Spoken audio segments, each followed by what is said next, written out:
Um, I'm gonna say a few things. There's gonna be a few things that I want to say here. And I'm gonna make some very brave proclamations. I know that I'm supposed to greet people and say welcome to the Hangout. Screw that. I don't give a damn. I'm gonna make some proclamations Mount is world about class. Atletico, Simeone, João Felix, and I'll maybe not so much a proclamation, but I'll just try to help United fans just a little bit as well. And what's We help. happening with Man City. And after that, we're going to obviously talk about the best, about Lewandowski and the reason why other more suitable people weren't in there as well. So I'm going to go in, man. I'm going to go in. So, guys, We'll talk we've about What got. about Chelsea? Don't forget Chelsea. Don't forget Can you Chelsea. mute your Chelsea mic? League. Can you mute your mic, Chelsea. please? We're Can you gonna mute talk your about mic? Chelsea. Respect to the man. Respect to Dan. Mendy. Where you at? So can you mute your mic, please? Can you mute your mic, please? Can you mute your mic, please? Thank you. So basically, we're gonna start first with the Madrid derby. So guys, let me just give my thumbnail first. Sorry, my timestamp first, man. Um, Let me start by saying this. Diego Simeone makes me sick. He makes me sick. Let's start there. Secondly, I don't hear any more Zidane slander. I don't hear anything about, Cristiano gave Zidane. I don't hear anything about Zidane slander. This guy is balling without Eden Hazard. They are prime targets that they got from transfers. So say all you want about Hazard. Call him trash, overweight. But the main targets they got, he's not playing and the same was up without him. Real Madrid dominated Atletico for 90 minutes. For 90 minutes, Real Madrid got that ass. How is a dude called Lucas Vasquez saying what's up?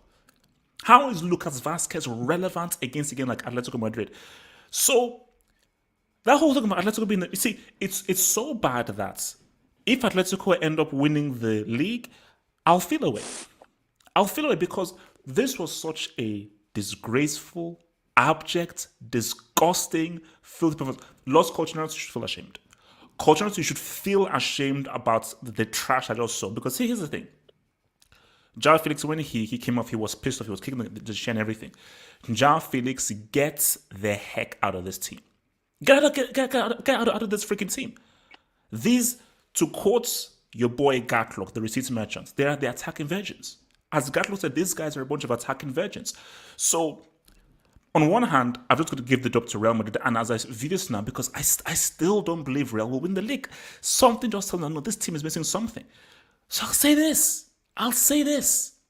If Zidane manages to win a league with these dudes, can we please stop the stupid, false narrative that Zidane is a trash manager? Can we please admit that he's one of the greatest figures that football has ever seen? We know what he did as a player. He's a horseman. And now we're doing it as a manager. Can we please just stop the narrative that this guy doesn't know what he's doing? Can we just accept that he's one of the rarities who was a legend as a player and quality as a freaking manager? Let's just stop there. But João Felix, this team will not make you be that best. João Felix, skill-wise, you're probably one of those dudes. You're probably the best dude youth-wise. I don't care about those international flops called Messi and Cristiano. I'm here about the future. I'm here about the future of football. And João Felix, you could be the future of football. You will not realize your talents if you're in a team who are frightened and terrified to attack, who all they do is defend and pragmatic. Simeone, do you have any other tricks up your sleeve? Do you have a plan B? Do you have a plan C? How do you keep doing the same freaking thing you've been doing for a decade? Even Pep tweaks. Every match they tweak. You've not tweaked since you landed in this freaking team. Okay? So all because you fluked your way to a 2014 La Liga victory, why should you be given any concessions? Why? But it pisses me off because I'm about ballers. I'm about guys who have silk. I'm about guys who have silk. And João Felix has that. He's got that silk. He's got that touch. This guy can easily be tier 1. Easily be tier 1. But he's not going to sniff tier 1. This guy's ceiling is a chief. His ceiling is a chief. He can be a chief or God. That's his ceiling. But he'll never get there if his skills, his dynamism is being repressed. Because I just see myself, imagine this guy in an attacking team where the shackles are released and where he can now express himself. So, as I said, for Real Madrid quality, and before I give it to you guys, Dani Carvajal. I mean, Who's Alexander Arnold? Just for this game. I mean, not overall, but just for this game. Just for this game, I think I have to call him Daniel Olusegun Carvajal. Just for that G, I'm going to call you Daniel Olusegun. That was a streak. Not a strike, that was a streak. That was a streak by a boy Carvajal, man, who is saying, what's up? And Real, these guys are looking good. So let me come first to Mr. AGM, man. So, AGM, man, talk to me about that Real Madrid victory. And where do I start here? I thought we were just a bunch of freaking losers. I mean, what do you see about these guys? Can you hear me?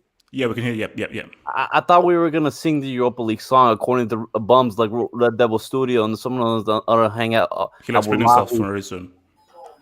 I don't know where the Europa League, we're talking about leagues. Like, let's focus on the league. Red Devil, mute your mic.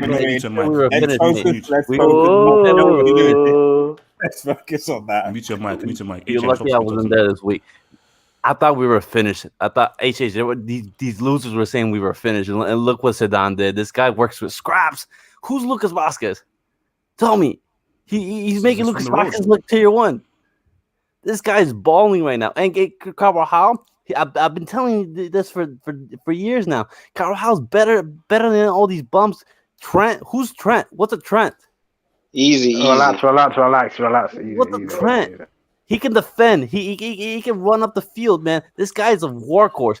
And then Modric is just turning back the clock. Oh, man, HH, I'm excited, man. We get Zard back next week. The Zard come back. That's all we need. The only thing I don't like about this, I'm worried, man. I'm worried, HH, about the prodigy. Let me ask you this then. Do you think Zidane can do it without Hazard? Let's say Hazard is like... He already has. He already has. Last year, he did it with Hazard. Imagine if Hazard stays healthy and what Zidane can do with him.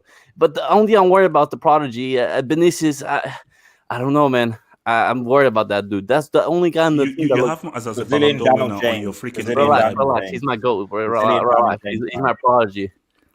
Yeah, but man, I'm worried about this guy. But other than that, we're looking amazing. We get more reinforcements coming back from injury. We get Odegaard back. We get Hazard back. Yeah, Valverde came back as well. Yeah, Valverde's coming back, and thank God Ramos is there. But yeah, man, we're looking solid, pretty solid, and I don't want to hear any more slander that we're nothing club now, or that we're gonna be able to slow down. We're gonna demise like Barcelona. We're not these bums like Manchester United or Barca. We're Real Madrid. Red Devil, mute your mic. Sorry, Karen. Red Devil, mute your mic. Thank you. AGM, go for it. Yeah, man, that's all I have to say. So do you think this? Because remember, we talked about Atletico. No, they're in the lead. They already have a huge lead. Do you think this loss and how comprehensive the win was? Do you think this is already a major turning point in the La Liga title race? And like Atletico, psychologically, this could mess them up in how much they believe they could win the league. I believe they did this last year. Weren't they leading the league by like 10 points or something crazy, and then they just fell off after December. So I'm used to seeing these guys do this. Like it's nothing new to me. I think the league's is actually going to be very more competitive this year, but I think we have a good shot at it. If the only thing I'm worried about, man, we do have an aging squad. I mean, Modric and Kroos, I'm not sure if they can maintain this pace. That's why we need Odegaard to show up. He needs to come in and ball, and so does Valverde. I trust Valverde. It's just Odegaard needs to come in and fill in Modric's shoes and ball every now and then. What's it called? Let's roll with Natsaman. HH, I can't let you say that about Joe Felix being a chief ogre when you used to say this. Shout out to my boy at Gatlock. The thing about this is, so that's just my initial thing. It's like crazy money, spending so much. He ain't gonna be Mbappe. He ain't gonna be Messi. He ain't gonna be Cristiano. He ain't gonna be the Uso. I know these guys. Boom. He ain't gonna be Leroy Sané. HH, you can't say he's going to be. That wasn't me, man. You can't prove that. You can't say he's going to be a chief ogre and then say that back then. Okay? Please carry on. Please carry on. All I'm going to say is Real Madrid own the they own Atletico Madrid. Okay, they're their little brothers. They stamp on them when they want. They abuse them when they want. Okay, so I don't know. Atletico Madrid remind me of the Spurs of La Liga. Like they go on a run. They can do something there and there, but they're never about that life. They're not about that life. And let's talk about Casemiro. Like nobody talks about how clutch Casemiro is. This guy is clutch. Speak on it. That was thank you. That was He's a money, damn he's good money, header. man. That was a damn good header. Yeah, good cross from Cruz. Great cross from Cruz, and a centre midfielder should not be able to head the ball like that. A centre midfielder should not be able to head the ball like that. So yeah, I should be given a lot of credit. I'm not lie, I didn't watch the game that much because I was switching between Chelsea, bricking it against Everton, and Same. and Real Madrid. Relax. But I all I saw that game was Real Madrid just making sure Atletico Madrid are still their little brothers, and which they are, will always be. That's all I got to say. Let me come to your boy LB. Talk to me, man. My Madrid is Atletico. Well, firstly, I think some more respect needs to be put on Diego Simeone's name. Yes, he's probably had his time. Yeah. Nah. No. Okay, then, Wait, what did you say? Let me land. Let me land. Look, what this guy was able to achieve with Atletico Madrid over the last 5-6 years, especially in the Champions League. Yes, he hasn't been able to go ahead and win those the two finals that he got Atletico Madrid into, but you can't dismiss that and can't forget about that. He's probably had his time and he should have moved on. I agree, but it's as though you're not taking into consideration his achievements with Atletico Madrid. No. See, Albie, no. See, this is where we get into dangerous territory. I believe that because of his achievements on Atletico and what he's done, he's been afforded too much time and too many excuses. Whereas people be like, we respect what you've done. We respect you for the 2014 La Liga. We respect you for the 2014 Champions League final trip. We respect you for the 2016 final trip and also the Europa League as well. But you have to always do what is best for the club. A club can't be held hostage by what a manager achieved. No one person or figure is bigger than a club. And you must always look to say, is this man moving us forward? Forget what this man has done for us. Forget what he's brought for us. Are we moving forward under this guy? And for me, with Simeone, I don't think Atletico are moving forward. They always flat. And we see as if they're moving forward. They always trick us to believe that they're moving forward. But at the end of the day, they always fail to deceive. When we saw that Atletico Red Bull Leipzig thing, easy done. It's going to be a PSG Atletico CL final. Sorry, it's MCL semi. They messed up. So my thing is that, as you said, I'm not throwing shit against him, but how long have you been at the job and you're still playing the same way? And the annoying things about it is that you are holding a potential quality superstar player, João Felix. You're holding him back, which is the issue. So do you think he's actually running the club, HH? He's holding them back? So do I think Simeone is holding Atletico back? Yeah. Yes, I do. Because I think that with the players that they have, specifically João Felix, I think that this team needs to be taken into a new direction. And I think that with the quality of players that they have, I think they can play a more attacking brand of football. Still being defensive is good, but I think there are too many quality players here that aren't been allowed to fully express themselves. Carrasco is an attack-minded player. João Felix is an attack-minded player. Look at what Carrasco can do for Belgium. We know what Thomas Lemar is capable of doing. These guys are capable of really playing, but they're being held hostage in a very pragmatic, restrictive system. Yeah, I agree. I mean, you can't continue to play like you did back in 2014-16 and just, defend and think you're going to get teams on the counter. Godin's left, Gabi's left, so it's a completely new team. And, I do agree to that extent. But, again, you sort of got to respect his achievements, and I know you do, HH. But in terms of the game, I really think that it could be a turning point in La Liga this season in terms of Real Madrid pushing for the title once again. And like what the previous person was saying, with Real Madrid getting Hazard again in a couple of weeks' time, it's all looking good for them. So, yeah, I think it could be a turning point. Stop this Hazard thing, man. He's a bomb. Top three. Facts on. Watch your mouth. Bottom five in the league. Bottom five in the league. Relax. Belly dancer. Belly toss squad. Preach. Okay, look. Moving on. Look, man. Let me come to Osiko. Jamal, talk to me, man. Talk to me. Yeah. Before I talk about this Atletico and Real Madrid game, it's just I have something to say before that. Big up the stream yesterday about the sickle cell. Yeah, man. Thank you. Yeah, because my brother also suffers from it. So yeah, I know how serious it is. So yeah, man, big up for the stream and the work he did yesterday. Yeah, man. And one more thing I say. Name me a black goalkeeper. Name me a black goalkeeper. Name me a black goalkeeper. You're sick, man. You're sick. Alright. Real Madrid Atletico now. Yeah. So that's with a guy named AGM. I don't even know. You know, anytime a right back do good, they always compare him to Trent. Trent is living rent free in everybody club head. Because you guys rate this guy way too high. Always compare them to Trent. I never hear Reece James. I never hear Wan Bissaka. It's always Trent. Think about it. Reece James? Rent free. Yeah. So Real Madrid, guys, I always said this. Let me repeat what I said. Atletico Madrid are Barcelona's side chicks and they are Real Madrid bitch. I said it and it will always be that. They just beat Barca though. Guys, think about this. HH never believes in the fairy tale. He never believes it. But first, Real Madrid and Barcelona are so bad this year, he thinks Atletico is going to win La Liga. They're not. Come on, they're not. AC Milan have a better chance of winning Serie A than Atletico. This is Real Madrid thing. Guys, put some respect on Casemiro name. He has been consistent for 5 years and nobody ever says anything. Put some respect on Casemiro. And yeah, Real Madrid is going to win. They are going to win. All right. So before I come to Mr. Osasuna, yes, he said, I'll give you one guarantee come next Saturday, a week from today. Manchester United, managed by Ole, will be ahead of Chelsea in the table. Yes, he said, can you deal with Europa? Wait, can I just say someone? Oh. Can I just say someone Simeone?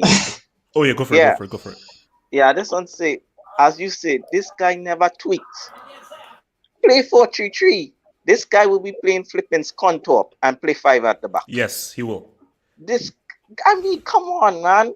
4-3-3. But Felix, I agree with you. Felix, he have that. He passes the eye test. He get 85% of the eye test. He's quality. Carrasco, even Suarez, and the guy's playing 5 in the back. Jamal, ask HH where his eye test was when he was at Benfica. No. What was the eye test? No, that wasn't. No. I said no. Look. Let's just call this on Bajaflix.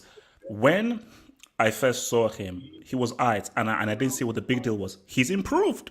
The player that I'm seeing right now isn't the same player that I saw at Benfica. The player I saw at Benfica was a hype job. So homeboy has and he was lightweight. He was very lightweight. How can he improve in like one season, like that much? It's gonna happen. How? It's gonna happen. Trust me. It was already good. How did your eye test improve? My eye test was always amazing. Look, let me come to this boy. Osasuna, talk to me. Oh, there's so much to talk about this game. I'm going to get slightly tactical with this, but so please bear with me. Go for it. First of all, this game shows the importance of tempo and how controlling the tempo is controlling the game. When you see Pep and Manchester City, they control the ball. They have the ball, but they don't control the tempo of the game. They let Manchester United still break on them sometimes. When Madrid had the ball after 1-0, the game was over. The game was over in 15 minutes because the Madrid, they played very, very slowly from minute 15 on. Every time they went to the opponent's half, they wouldn't cross the ball in without any sort of actual open man. They would always pass it around Atletico's box. They would always try to find nice little spaces to play rondo. They were basically just playing a game of rondo for 90 minutes for 75 minutes. So this is why I think in the end, Simeone is a brick manager.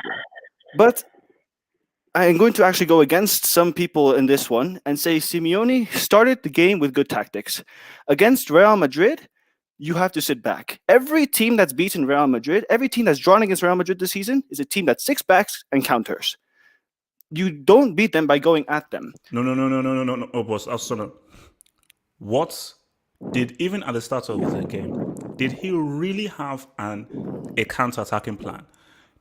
Whenever someone has the ball, were there 2 or 3 guys who were making interesting runs with the guy with the ball, so they have someone to go to? Because Real Madrid will always. In my opinion, was there a proper actual plan of this is how we're now going to hit them on the counter? in my opinion, through Joao Felix and through Carrasco, for the first 15 minutes, he had a plan.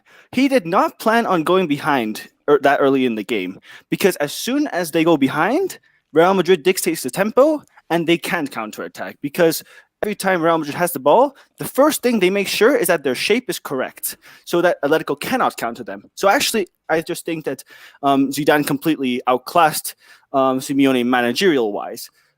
In terms of his halftime substitutions, I think they were actually really good. Lemar actually had a good game after getting a yellow card in the first minute.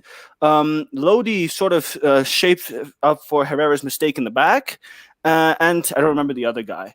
And Saul also did pretty well when he came on. But the one substitution I'm seriously confused about is the one of Joao Felix. What the hell are you thinking? There's a guy on the field who played 70 minutes and made 7 successful passes out of 20. 20 touches on the ball. Supposedly it was the Russian. Ben Benzema, in comparison, in 70 minutes, had 32 passes, 42 attempted and 32 successful. And so it's why do you not take off Suarez, bring on Correa? You have a more dangerous counterattack when you're starting to get finally back into the game a little bit. No, because my thing is things like, why do you take off Joao Felix and you bring on Saul? It's like, that's almost a... Saul made a good difference. Saul was not bad. No, it's not that. I would like a situation where Carrasco, Saul, Joao Felix are at the same time. Exactly. For me, it's like... Also, as well, when he brought off Cannibal Suarez for Kondogbia, I'm like, there is no bravery here. And my issue with Simeone is this. He doesn't have a plan B. It's like Mourinho, people say, Mourinho, he packs the ball. Yeah, Mourinho's foundation is I defend. But if Mourinho attacks, he knows how to attack. Exactly. So he has an attack. Okay, we are now here to attack. I don't think Simeone has any concept of an attacking plan. But that's why I say he's a brick manager. While he did get his tactics in the beginning correct for the match, I still think he's a brick manager because he doesn't know what attacking is. He's an attacking virgin. Anyway, that's Atletico Madrid.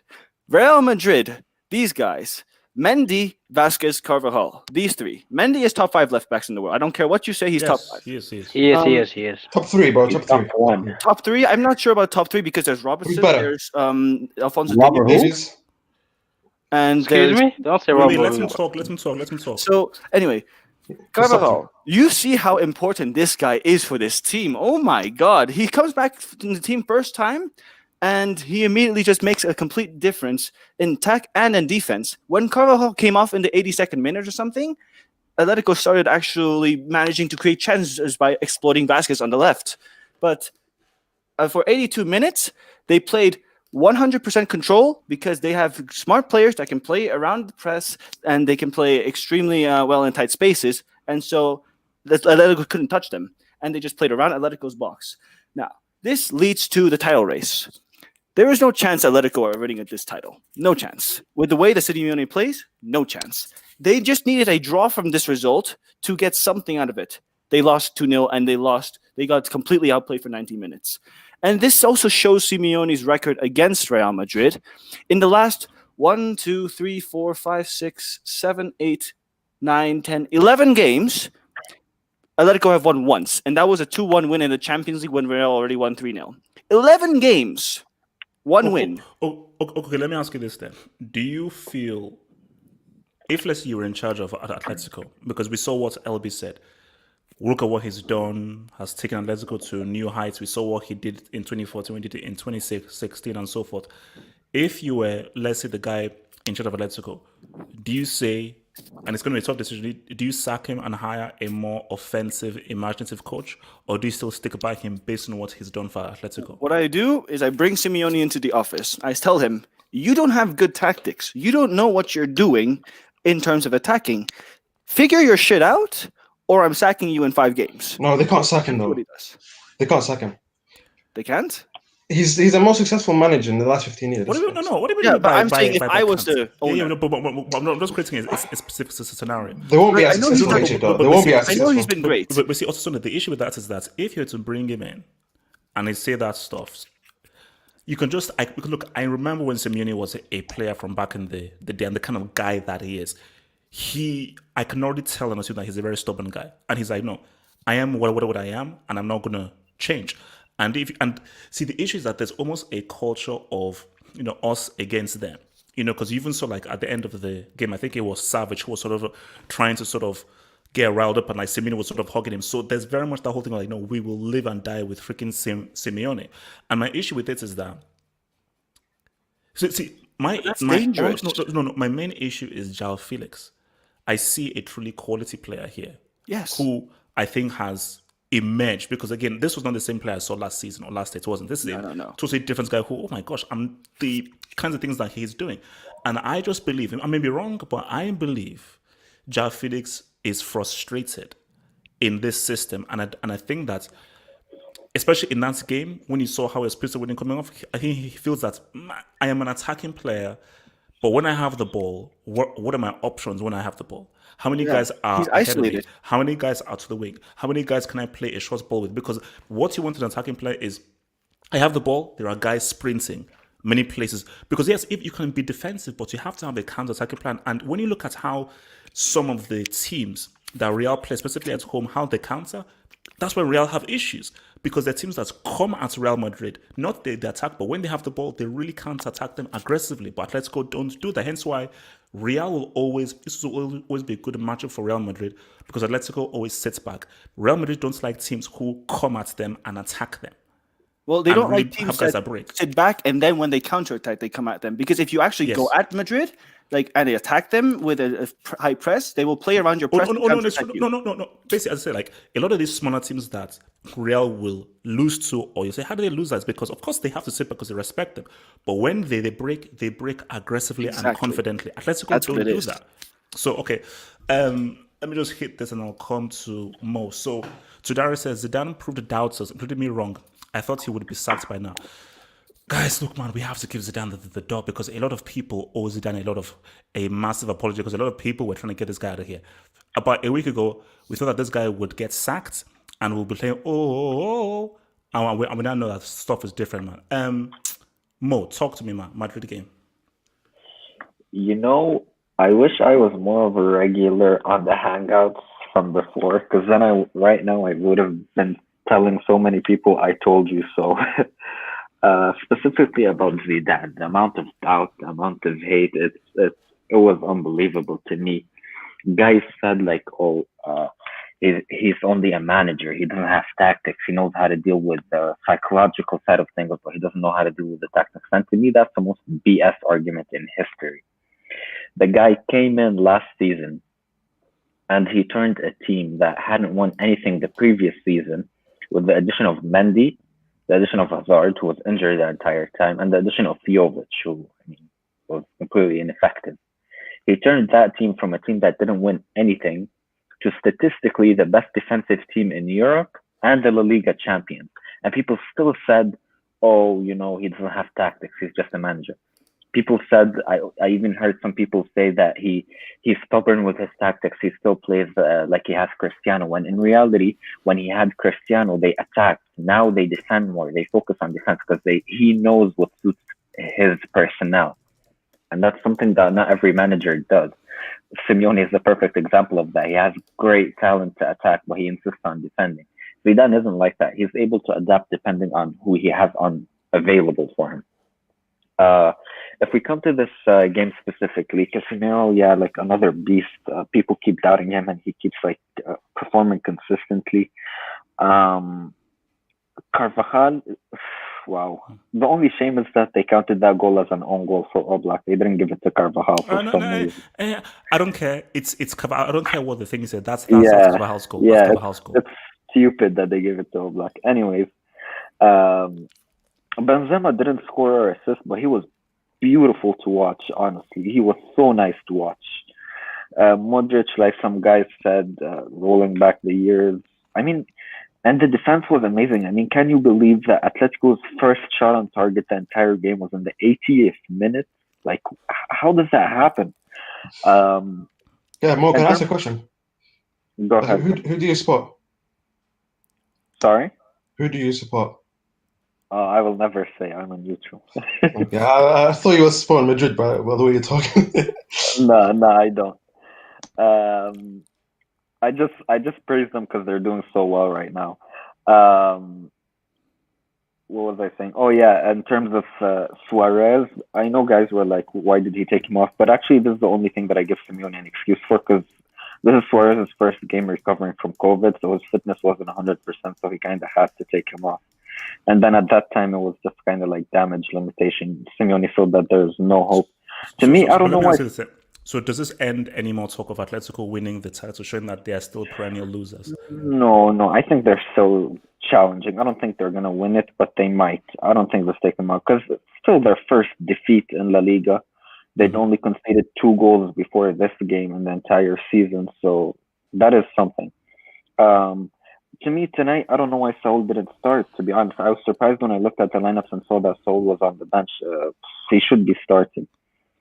Otherwise, I don't know, like, to me, Real clearly deserved to win. And to me, Real Madrid's biggest problem is their fitness, because guys keep getting injured. If they have a fully fit squad for a consistent period, man, they are a dangerous team, even in the Champions League. Okay. So yeah, I think Real will end up winning La Liga, and I think this past week was a make or break week for Real Madrid this season. Like Sevilla, Gladbach, Atletico, 3 important games. Like worst case scenario, they could have been in the Europa League. Yeah, they could have been in the Europa League and out of contention in La Liga. Instead, they're right back in it in La Liga, and they topped their group in the Champions League. So really clutch. Okay. Hassan, talk to me.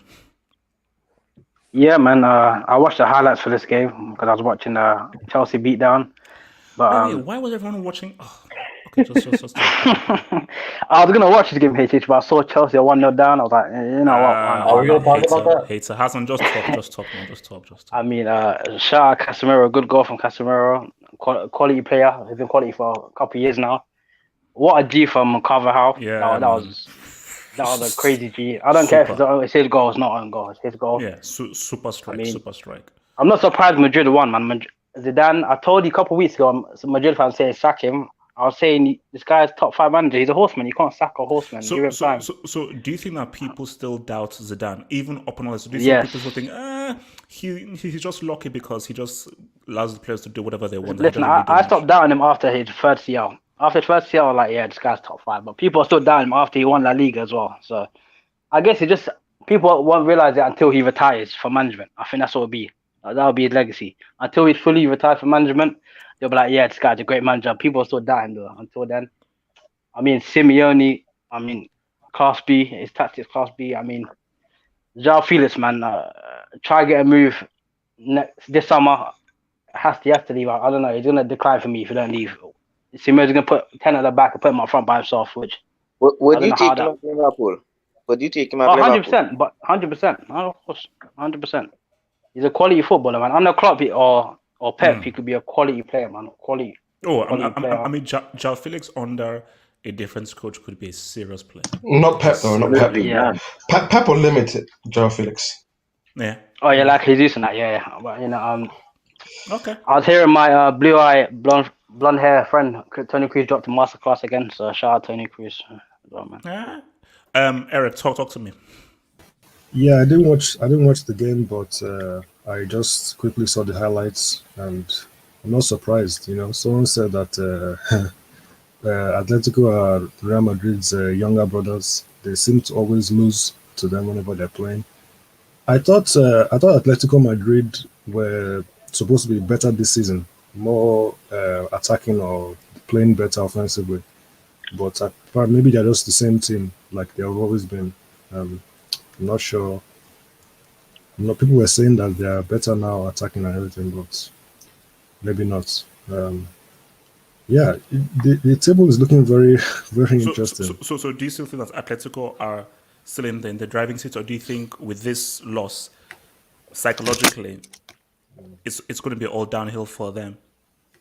They still have a chance to do something. They still have a chance, but I'm not too sure. Like you don't really expect them to win anything. They're always like nearly man. I don't think they're gonna win a Liga this season, but I think they should get top four. Okay. Red Devil Studio, talk to me, man. Madrid derby. Why is Simeone still using tactics from the 1800s, man? And does Zidane? And I think Zidane hates him, so. Wait, say that again. You cut out a bit. Yeah, I said I think you were one of Zidane's main haters. Actually, wait, Whoa, I can hear whoa, some whoa. stuff in the background. Oh, sorry. Okay. Sorry. Can you still hear it? Yeah, because no, actually, no. But if you could just music, I can still see it here in the background. But go for it. Okay, cool. Like first of all, I'm not a Zidane hater. I don't know where that came off. That I'm a Zidane hater. I'm not a Zidane hater at all. If anything, I'm more of a Simeone hater. Oh yeah, Monta was going on you, bro. He was going in on you. Why? I was not I was not a Zidane hater, but like based on the evidence. Let me land for a second. Respect the horseman. Let's be real here. Let's be real for 1 second. Like Real Madrid Champions League wise, like up until obviously the last two games, they weren't that convincing, especially against Shakhtar Donetsk, etc. And the main reason for that was because of their injuries. I've always said that if Madrid have got like a fully fit squad, they're perfectly fine.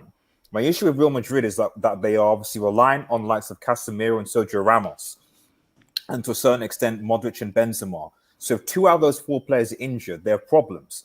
Just like when Ramos was injured outside and you had Varane. Varane performed like an absolute total brick. That doesn't now not become true now that Madrid are obviously winning games.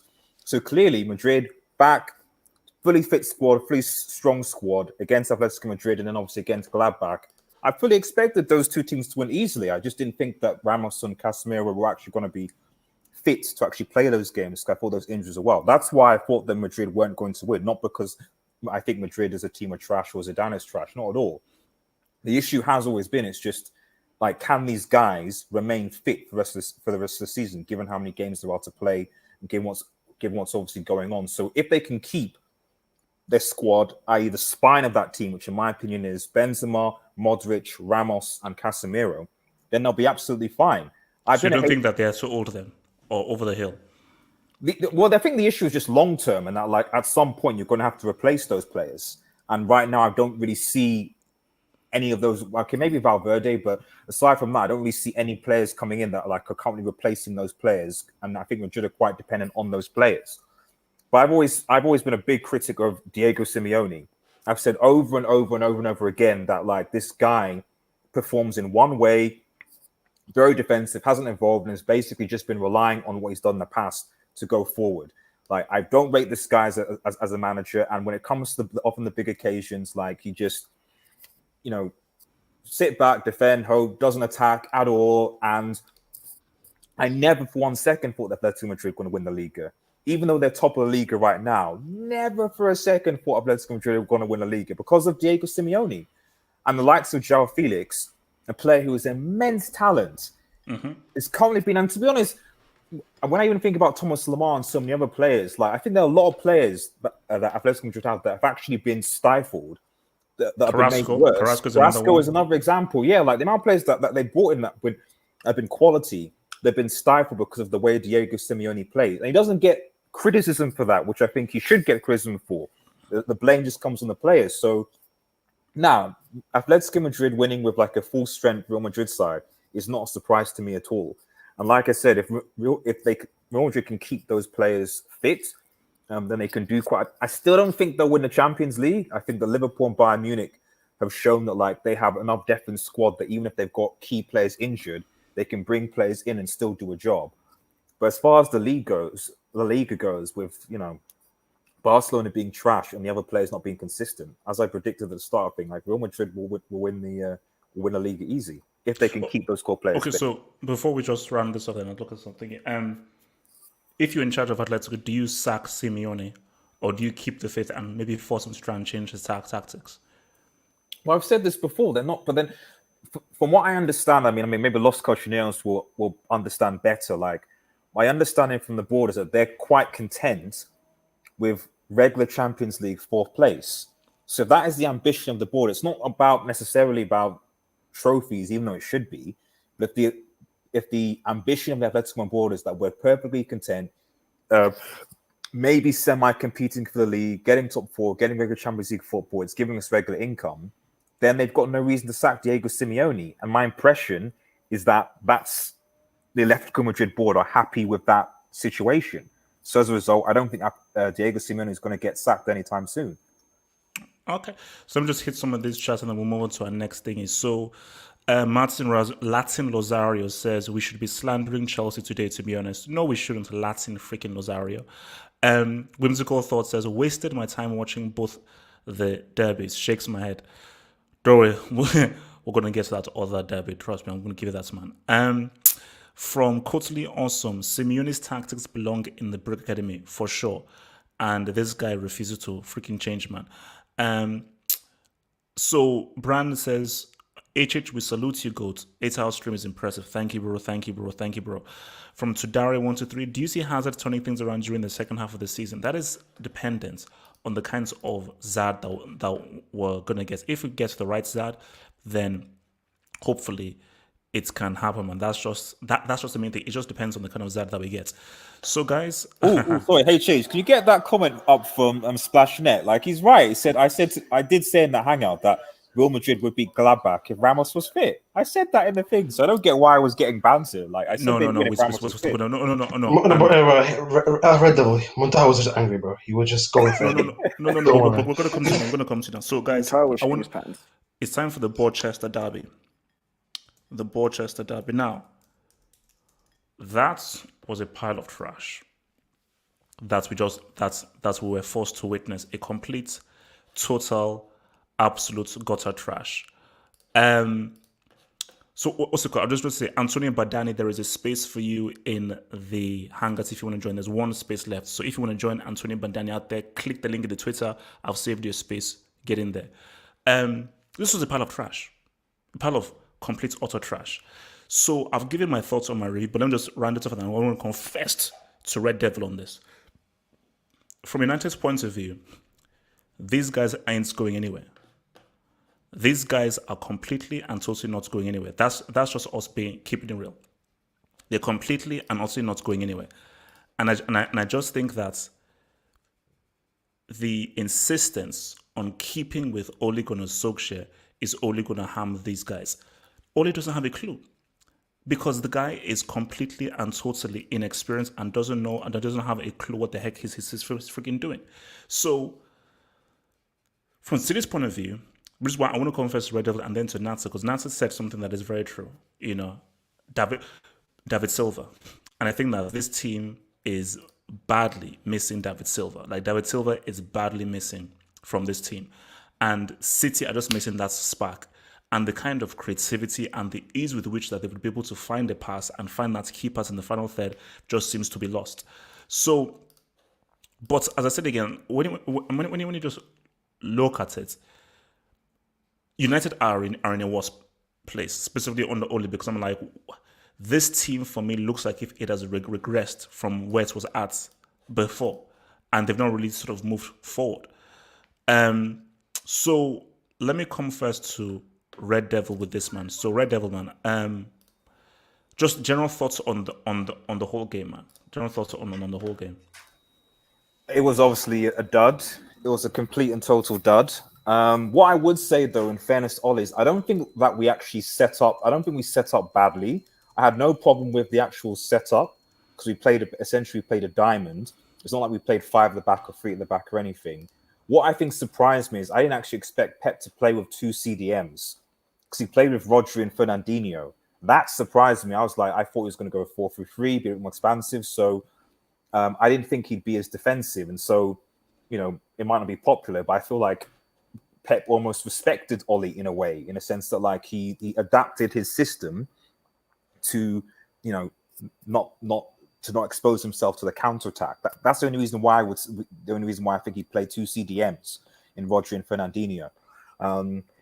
Because of that, most of the game was pretty cagey.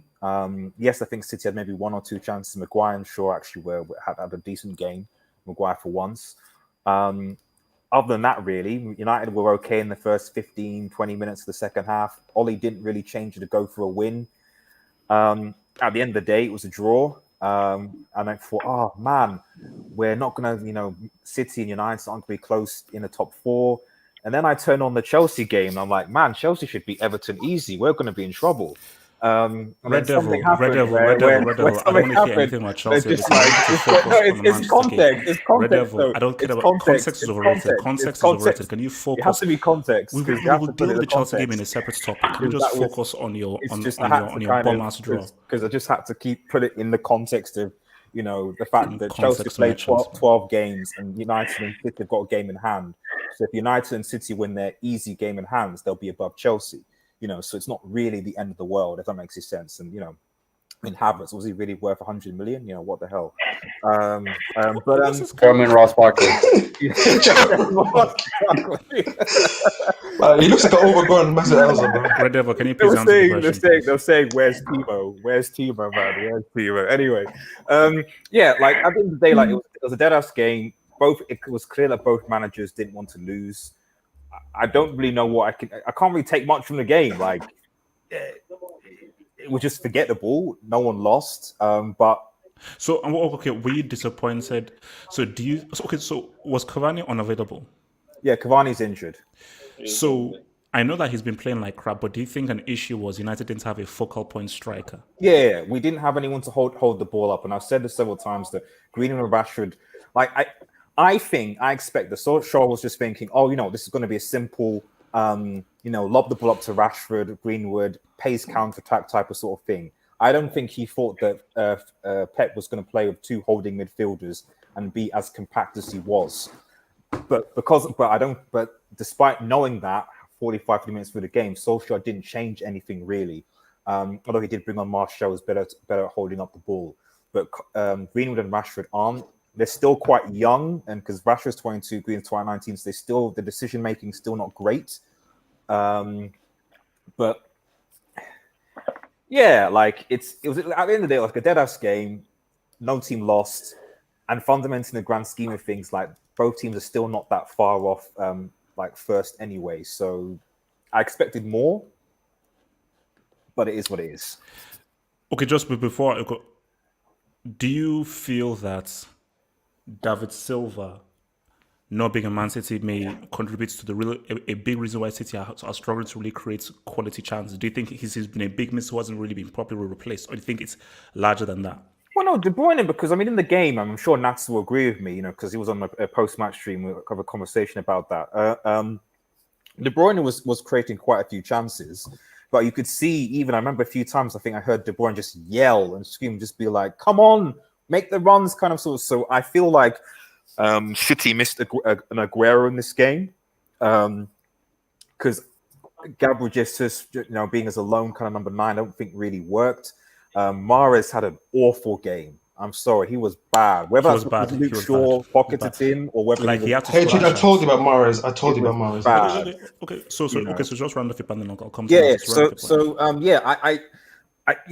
In the context of this game, I do think that De Bruyne was creating stuff, but I feel like they did miss a Sergio Aguero in the side. I'm surprised that did Bernardo Silva come on? I don't think Bernardo Silva came on. No, he didn't come on. So I'm surprised that Pep didn't. That's why I feel like Pep certainly didn't play like he wanted to go out and win the game. Even certainly, I would have thought Bernardo Silva might have brought on more creativity.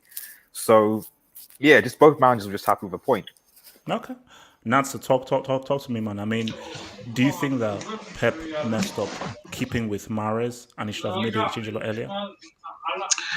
The game was so boring that the biggest positive of this game was Chelsea bricking it at Everton. So that's how boring the game was. Exactly, Nats. Exactly. Can you mute your freaking mic, man? Bloody Havertz, man. What the hell? Anyway, I want to say people are coming on De Bruyne, and I get it. He didn't have a great game. Let's be honest. He didn't have a great game. But usually, when what good teams do, we played a double pivot with Fernandinho and Rodri. But what good teams do is they have 2 creators. They don't have one creator in the team. De Bruyne was literally the only creator in this team. Mahrez was bricking it, doing nothing. Usually Liverpool have their flanks. Their main threat is from both right back and the left back. Even with the Real Madrid, Kroos and Modric are creating, and even with United, Pogba and Bruno were the creators today, and Bruno was left alone doing everything alone. So it was a boring game. Let's be honest, and I think Pep respected, like Red Devil said, Pep respected what United have. United have very good players on the counter attack, and they make quick decisions, and he respected that. And people always get into Pep for not being, I don't know, flexible. People get into him for not being flexible. He's been flexible this past few games as well. Yeah. He's trying to adapt to games and not just going all gun holes. And he knows he has to get into this team. He has to get tactics right for him to be that flexible. He's not going to come in one day. And he's trying to be more flexible, and you have to give credit for him for that. And there's been even if we drew this game, the season is long. The season is long for City, especially. The season is long because we're not picking up points, but I think we'll get to our groove. And David Silva, I always said this, and people used to say to me, "Naza, you're being crazy or you're just being stupid." Silva for Barcelona, who was the main player for them? Xavi was like the guy that was doing everything for them, the way they control the game, tempo of the game, and Iniesta. But Iniesta as well, but I'm talking about the tempo guy. Iniesta was more like the De Bruyne. He was more like the guy that made things happen in the final third. But David Silva was the guy that controlled the tempo for us. I always used to say this, like David Silva will never be appreciated enough until he leaves this City side. Because I said it in a super chat. I said City have never had this bad start. Like 17 goals after 9 games, they've never had it since Pep came. And as soon as Silva leaves, the goals go down, and we're struggling to score goals. Even last season, we were scoring a lot of goals. We had the most goals in the league, in the whole league, just because this guy. I don't think Foden can replace him. Foden is not the team kind of type of player. He's more direct. He's more like De Bruyne for me. Foden. I know he's not as great as a passer, but he's more of an attacker than a midfielder. I feel like he should be. But let me ask you this. So, I mean, where do you stand on Bernardo Silva and why he's sort of not really being used as much by Pep? I think Bernardo Silva is not a David Silva player either. I know he was great for us that season. But I'm thinking that isn't he a better option than Marcus? I think Marcus is a great player, but Marcus is just not playing well now. Like, why? Mahrez is a brick. Just say it. And Doc Mahrez. No, okay, but why do you think Pep trusts Mahrez so much more than Bernardo Silva? Because he's a more natural winger. Silva is he takes on players, but he's more. I don't know, his feet on the ball more. He's not like a guy who will take on players. Let's be honest. Yeah. And he's more versatile than Mahrez. I get that. He's not playing in midfield. I think he should have actually this game. He should have played De Bruyne and Bernardo in the midfield if he wanted to go for the win. But I think he wanted to go for either a draw or a win today. Because I don't think he went all. You see, now that is weird because Pep has always aggressively gone for the win at Old Trafford. As in been very proactive. You don't play two holding midfielders if you're going all out for win. Like Rodri, when I saw Rodri and Fernandinho, I was like, really? He played for a draw or a win. I like a 1-0 or just smash and grab, get the win and get out of there. So I think he's just trying to get the confidence of the team. I don't think he wants to break the confidence of the team because he knows a loss like this against United, it will break the confidence of the team and we'll go further behind. And United look threatening in the counter-attack at times. So Jamal. Yeah, man. This game was horrible. The only thing more horrible about this game was Raheem Sterling haircut. I mean, I cringed so hard. Guys, there are people begging for a hairline like each week, and there are people like Sterling just wasting their hair. That was horrible. Man trying to look like popcorn out here. That's what he's trying to look like. Yeah. This game. That was a low blow. Wait, can I remind the audience that I am not begging for a hairline, please? So ignore that. Jamal. Thank you. Continue. The fuck? Yeah. It's messed up. Yeah. Soon as I see Pep played Fernandinho and Rodri, this game was calling out for Manchester United wingers to offer with. And guys, no disrespect, Aaron Wan-Bissaka is a quality defender, one of the best defenders out there. But the guy is so awkward on the ball. If this was FIFA, his balance would be 2. This guy is so awkward on ball. And Luke Shaw is my defensive left back. So he offers nothing. So I knew this was gonna be a dead game. And guys, why are you complaining about creativity? You guys have Mahrez, Phil Foden, and Kevin De Bruyne, and you guys are quarreling about creativity. Come on, man. No, I'm not buying that. Mahrez I'm was not trash, buying bro. Yo, Mahrez is trash. When has Mahrez ever been a creator? Let's be honest. Yeah, no, He ain't no, never no, been no, a. no, I no, already no, said Ziyech is a better creator than Mahrez. Wait, so Jamal, round off, Jamal. Yeah, I just want to say, I was gonna say something else, but you know what? I'm just gonna end it like this. Don't ever compare Riyad Mahrez to Mohamed Salah. Please, don't do it. Don't do it again. Okay, so Undisputed says Wan-Bissaka plays football like a disabled giraffe. God Yeah. damn. Oh my. Okay, that's a bit deep. That's a bit deep. What's it called? LB, Manchester Derby, or rather the Borchester Derby. Yeah. No, it wasn't the greatest game. I do think both teams had their chances to score goals. I think Manchester United were a little unlucky with that penalty as well. But in terms of David Silva, I totally agree with what Natsa was saying, that they're only sort of really appreciating him after he's left this season, and I think that's one of the reasons why they're sort of struggling to sort of get those or kick those goals, because of that creativity from David Silva. But yeah, nothing really much to speak on in terms of this game. Pretty dull, pretty boring. Both teams had their chances, and hopefully we get better derbies going into the future. Do you still see Man City turning it around and still being a title challenge to Liverpool and Chelsea? I still think if there's any team that's going to challenge Liverpool, it's Manchester City. But I still think there's a big difference between Liverpool and City, with that being said. And Chelsea. So basically, no, I didn't say it. Chelsea are basically- favourites. So basically, you still think that Liverpool are still favourites then? Liverpool, Still who? outright favourites, in my opinion. Say that again, Hejich. Natsa, can you mute your mic? LB, No, who was that? Who's that? Who's Natsa, let me mute your mic.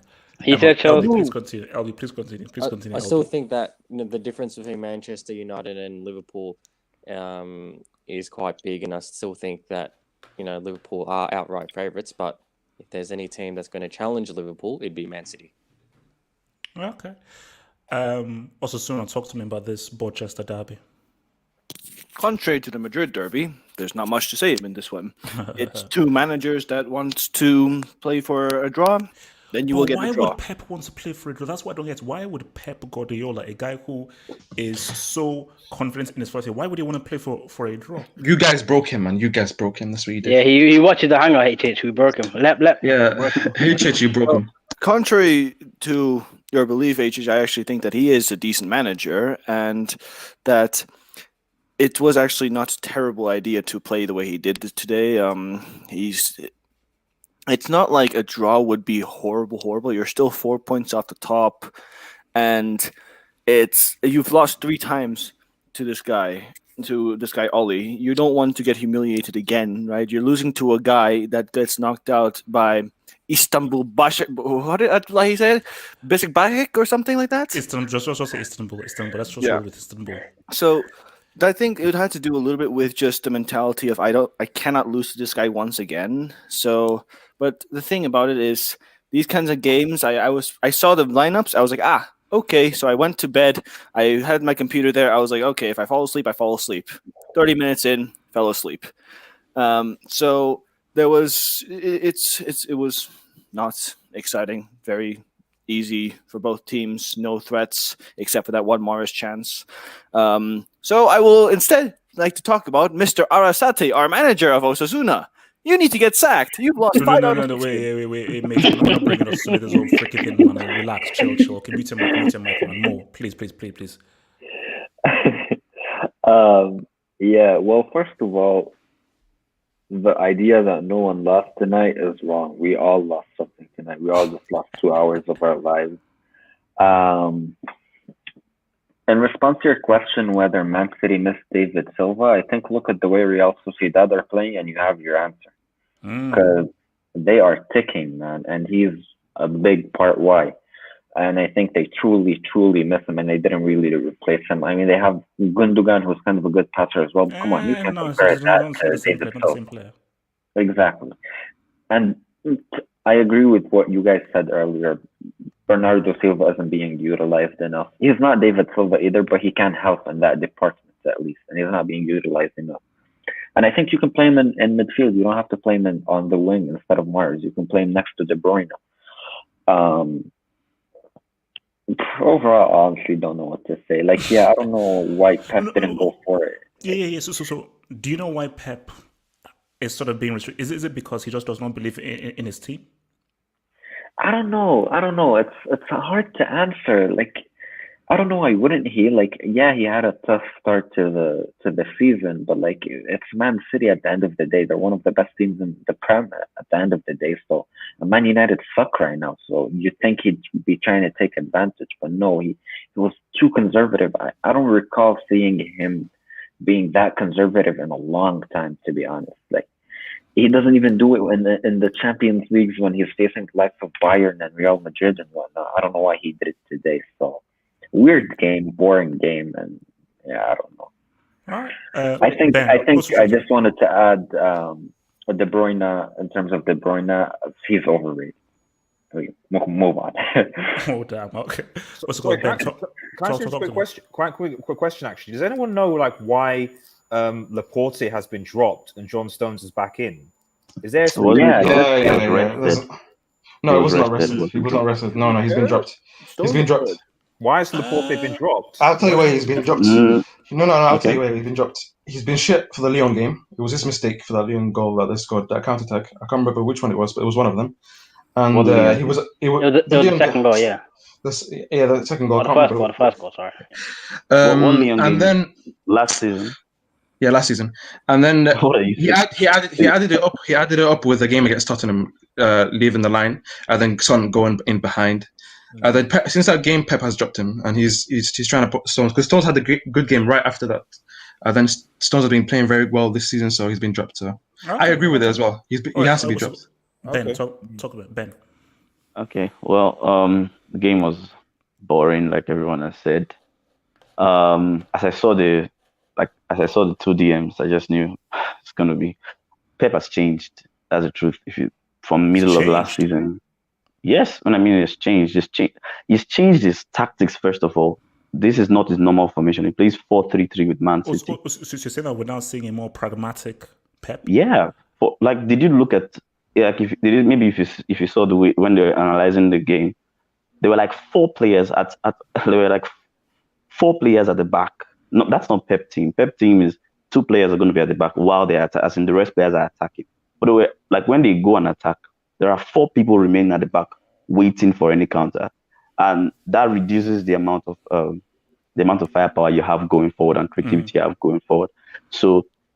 But you notice in the Champions League, he doesn't really play this way. In the Premier League, he plays this way because I think in Champions League, he has easier teams to play. So he plays his normal 4-3-3. He would always attack because he trusts his defenders and trusts his defenders' IQ and the ability to anticipate and to stop counters. So is he doing this because he just does not trust his defenders as much as he used to? So he needs to give them more protection. No, the thing is this: if you remember, at Man City at their best, it wasn't really what they used to do is they used to go all out to play you. That's like 2 seasons ago. They would go out all out to play you, but it was the recoveries when they lose the ball, the energy from particularly what's this guy's name, Bernardo Silva. And not just the protection of the DM. We're all talking about DM. Yes, DM is there. That's Fernandinho. But he didn't always play Fernandinho, if you're fan. Gundogan was a very huge part of his attacking because he knows how to give short passes. Like he may not give the killer pass, but he knows how to give. He gives killer passes at times, but he knows how to just give these normal short passes like Jorginho does. And so if you notice when he plays 4-3-3, he has a lot of. In fact, he has midfielders.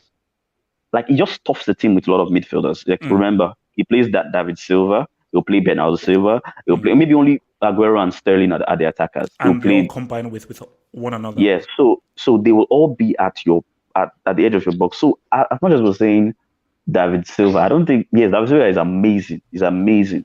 But this same thing happened last season and David Silva was there. he started becoming pragmatic. So No. yes, it happened You got last it season. What are totally we wrong. saying? Yeah, but maybe the What? second half of the season. Second half, Not but just not the playing. first. Okay, so wait, so Wait, no, wait. So let me run on my point, okay? But in the first half of the season, Man City started losing games from like the first half of the season. Started losing. No, but It wasn't long. Wait. I Let me understand. finish my point. Okay, Let me yeah, finish yeah, my finish, point. finish. But It I'll come back. It wasn't December. Before December, we were already sure Liverpool were going to win the league because Man City kept losing the games. So it wasn't so. By that time, Pep knew that. See, the peak of this team was already going down. So it wasn't just that. So, but they weren't able to like they weren't at their best. So what has happened right now is he is trying to change. He's trying to not play that kind of thing again because in the Premier League you're going to get beaten. You're going to get like that's what he's seeing now. So I think if he plays Foden today, do you know? De Bruyne is a deep line playmaker. He's not a number 10. No, it's not. So hence is he a why number they're 10? not- He's not I number don't 10. get. I don't get. hence why he's not Pep a playing Silva Foden. replacement. I don't get why. That's the Pep thing. plays Foden. So as much as we're saying Foden is not a whatever, it's not yes, he's not a quality player like David Silva, but he's a number 10, and it's their only. Think about it. That's the only number 10 they have.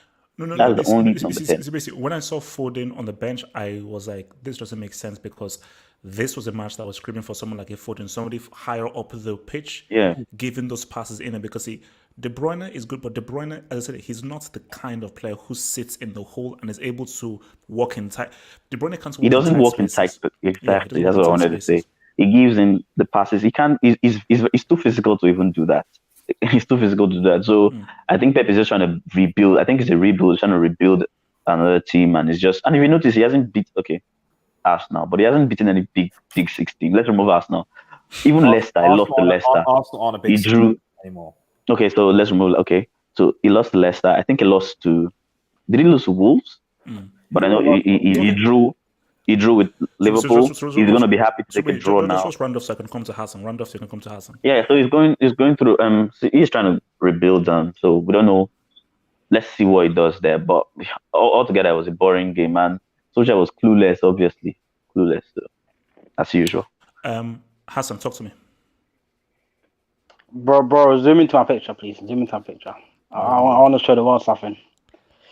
They say Juju is not real. They say it's not real, HH. It's right in front of you. I mean, this game... But shouldn't he use Juju to win the game rather than give us a ball first? Because that's... Listen, he's running out, Juju, HH. He's running out. He's running out. He's just trying to survive now. He's trying to survive now. I mean, this game... Bro, this game was awful. I mean, what a waste of 90 minutes. It was literally just two teams. I didn't want to lose the game. I mean, so do you think were you surprised by Pep's approach, knowing what Pep has been doing over the years and how attacking he normally is? Yeah, I was surprised, but now we know he watches the Hangout. That we disrespect him now. He watches the Hangout, Fordiola, Baldy. So I mean, yeah, my thing is, I think he's practicing for the CL. He's just practicing the league now for the CL, which would make sense. Hassan, I think Pep realized defense wins Champions League. Let's be honest. I think he's realized that. No. My thing is that if Pep can change, I'll be impressed. My belief is that from watching documentaries and stuff like that, Pep has always been like, we live and die by the philosophy that we only lose because we didn't do our philosophy well. That if we do our philosophy well, we can't lose, and that's always what it's been. So if you're saying that this guy is not playing holding guys, is much more defensive, is now much more pragmatic. There was nothing tiki-taka about this game today, so nothing. Yeah, just sideways football. And Leon changed him. Yeah. But anyway, guys, what happened to Bernardo Silva? I mean, this guy was like one of the best midfielders in 18-19. And then ever since that, that little incident with Mendy, he's just gone down the toilet, his form. Mahrez, I mean, that's a respect Mahrez, and I respect Mahrez. Okay. I mean, Mahrez... All right, guys. Let's just get this over and done with, man. Okay, cool. Let's do it. Let's just keep this very brief indeed. Everton. It's not going to be brief. It's going to be quite extensive. Let's keep it very brief indeed. Very extensive. Let's keep it very Mendy. So 100 mil for Havertz. So 50 mil for German Zidane. Can you bring the table up? Timo Morata. Chelsea are gonna win the title. Hey, can I land? Can I just Jamal, go easy Mendy. Man, Jamal. So Actually, no. Before we actually write in here, so Antonio, is your mic working there, bro? Yeah, it's working. Okay, so did you see the Manchester derby? I actually did. I watched this and the Madrid derby. Okay, Madrid so derby was way yeah. better, but Okay, so give me your thoughts on the Manchester derby, and then give me your thoughts on the Madrid derby. Give me your thoughts on both before we move to the Chelsea thing. So all right. Manchester derby, then Madrid derby. So I got home from work and then I turned on this game, and this was just so boring. I don't really know what to say as far as like why Pep played like this. Like it Maybe just Pep seemed is like changing. Maybe Pep is morphing. I think he was just. I think he's trying to change, but I also think he was afraid to lose to United because his Wait, last 3 matches against them, he's all lost to Ole, and then United. Clearly, they were just like Ole just wanted to play for the draw. He didn't want to play. He didn't want to risk it for the win because obviously, based off his comments at the I got a report or whatever.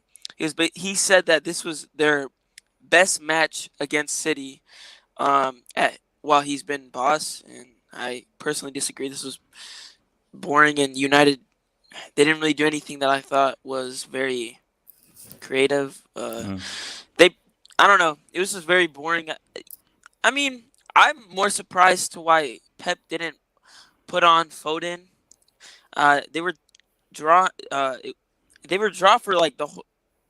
I just don't understand what he was trying to do. Honestly, I don't know. I think it was just good defense. But talk to me about, because I can see that Simeone is garbage in your thing. So talk to me about Madrid derby. And do you think it's time for Simeone to get sacked? I mean, like I'm tired. He's ruining João Felix. Can I just say this?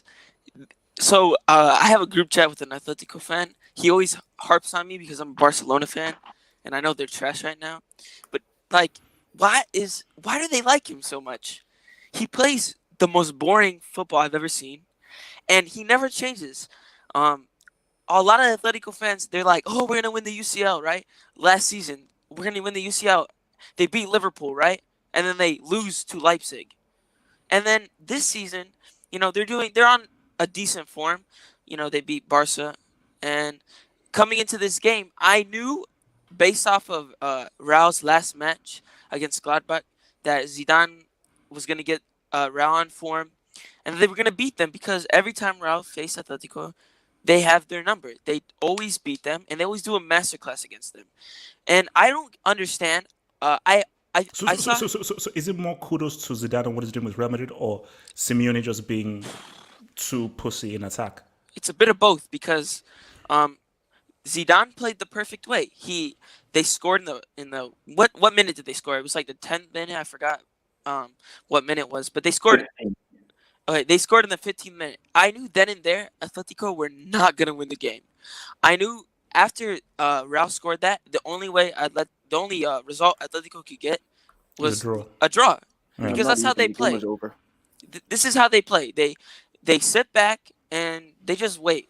And my biggest problem is why I saw him take off João, and I'm like, okay, I could see maybe where he's going. And then I saw Suarez on the pitch, and I'm like, what the heck is he doing? Why is I saw the stats. They were comparing Suarez stats to Benzema. Oh yes, me too. Yeah. Oh, Suarez's stats were terrible. Why on earth was he still on the pitch? And not only that, for anyone who defends Simeone, they're like, he's such a good coach. Yeah, he got them to 2 UCL finals that, guess what? He lost to both to Real. And not only that, what has he done for this club? He got them to the Super Spanish Cup final this year, and they lost to Real. Okay, so do you still put faith for Atletico to win the league this season, or do you think it's now Real Madrid's to lose? I think I think definitely Barcelona Barca are definitely not winning this. As far as a Barca fan, they're out of this conversation. Top 4 is what I can hope for, but so do you think Real Madrid in the driving seat, or you think Atletico and Real will both? I think Real will win, and I think it's based off of this result. The way they played, I think they're gonna start getting back on form, and I think Atletico are gonna do what Atletico do, and they're gonna choke. Now, if I will say Atletico do still have it's in their cards. They're still winning in the league. They can very well easily win this league by winning a couple games 1-0, and also if Real starts playing like, if they start being inconsistent again, then they win. But again, I say this is a Real win. But I just want one more thing to say. Okay, go for it. For all these Atletico fans defending Simeone, he has only won you guys one trophy, and that was in 2014. That's And not true. He's won two Europa League. Europa League. He's won a the He's won Europa League. My bad. I forgot about the Europa League. trophy. I forgot about the Europa League, but like He won the league though. he won the league 2014 and the Europa League. Okay, look, He let's needs- move. he Let's needs to move. go. Let's move. So, guys, look, let's deal with this crap right now. So, Pop those bottles down. I said, pop those bottles down. Pop those bottles down. We go pop those Pop bottles those down. bottles down. Hey, wait. Okay, first off, Chelsea are still in title contention. No. One loss doesn't mean anything. Can I You land? can't be serious. Can I just land? One loss. United beat Everton. Can I just say this? One loss doesn't mean anything. Chelsea, this is still Chelsea's title to lose. They're still in contention, and this is still between Liverpool and Chelsea, because City are not being serious. Tottenham are in the conversation. So, Liverpool have lost. So because Chelsea have lost, what does that mean? It doesn't mean anything. But let's have a conversation. Let's have an honest dialogue. Kai Havertz. Under review, Class C. Now, Abdullahi, where are you? first of all, Kai Havertz, I believe. Kai Havertz, I believe he was playing out wide on the wing. Yeah. So, should we really blame Kai Havertz or should we blame Francis Jeremiah? So, let me first come to Jamal and this. So, Jamal, do you think it is fair for people to call Kai Havertz a flop when he's been played out of position, or do you think that however good you are, you should still ball? And do you still feel Chelsea are in the title conversation despite this loss to Everton? Go in, Jamal. Go in, Jamal. Now I'm going easy. Yeah. Thank you. Kai, he's not going to be a flop, but I think he is overhyped. He's overhyped massively.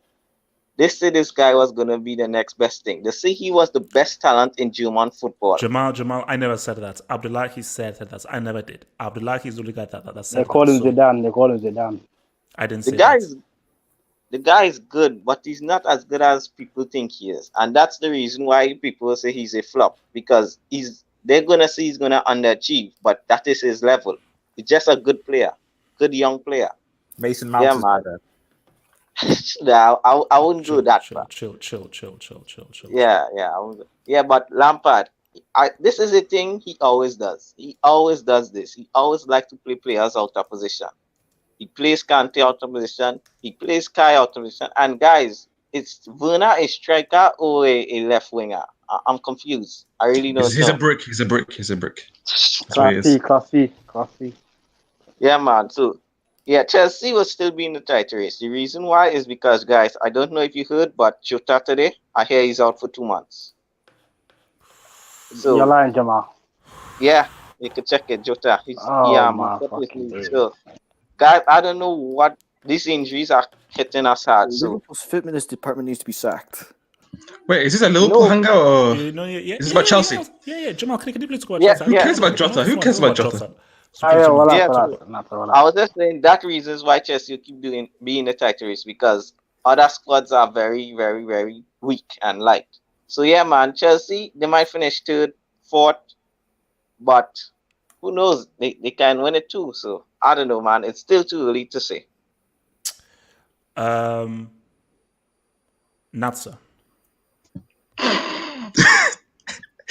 Hey, Chidge, I'm not gonna lie. Chelsea boost up my mood after that derby. Don't go easy. Don't go easy now. Okay, Don't go can easy. I on it. just say, why would they? What is your issue with Chelsea losing? Oh, it's you, HH. It's you, HH. You overhype these bums every time. Can I just say, why does what? No, I didn't say anything. I didn't say anything. 2012 you still. What's that? Sorry, Karen. The fluke. Drogba. Was that? I didn't say anything. I didn't say anything. Karen, go for it. 2012. Why did 100 million Havertz? Why does he look like an overgrown B-Tech Mesut Ozil? Whoa. I'm not talking about Real Madrid as I'm talking about Arsenal as that plays Respect Twitch every day. Respect Messi. That's the compliment, Okay, man. That's the compliment. he's an overgrown BTEC Messi. Okay, he's shit. The guy, every time I see him, I feel like this guy is falling on his ass. Okay, I don't know whoever said German Zidane had sauce. Okay, That's Abdullah. I mean Zidane had sauce. Okay, this guy has zero sauce. Yeah, this guy has zero sauce. This guy has mashed potatoes with no ketchup. Okay. Oh, man. That's just going in. That's just going in. Just plain. Nothing bad. Maybe a bit of salt, maybe not that as well. I don't know. So is it fair to go in on Havertz, or do you think No, but Lampard needs to take some blame?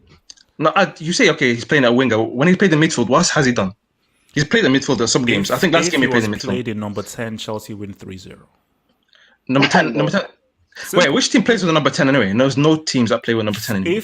If Chelsea played a 4-2-3-1 and he is in the middle of the three, Chelsea give me a break. Give me a break. That line. Wait, I'm telling you facts. I'm not giving my opinion. I'm telling you a fact. You would lose 3-0 if he played there. You would lose 3-0 if he played there. If he plays there, we win 3-0. Fact.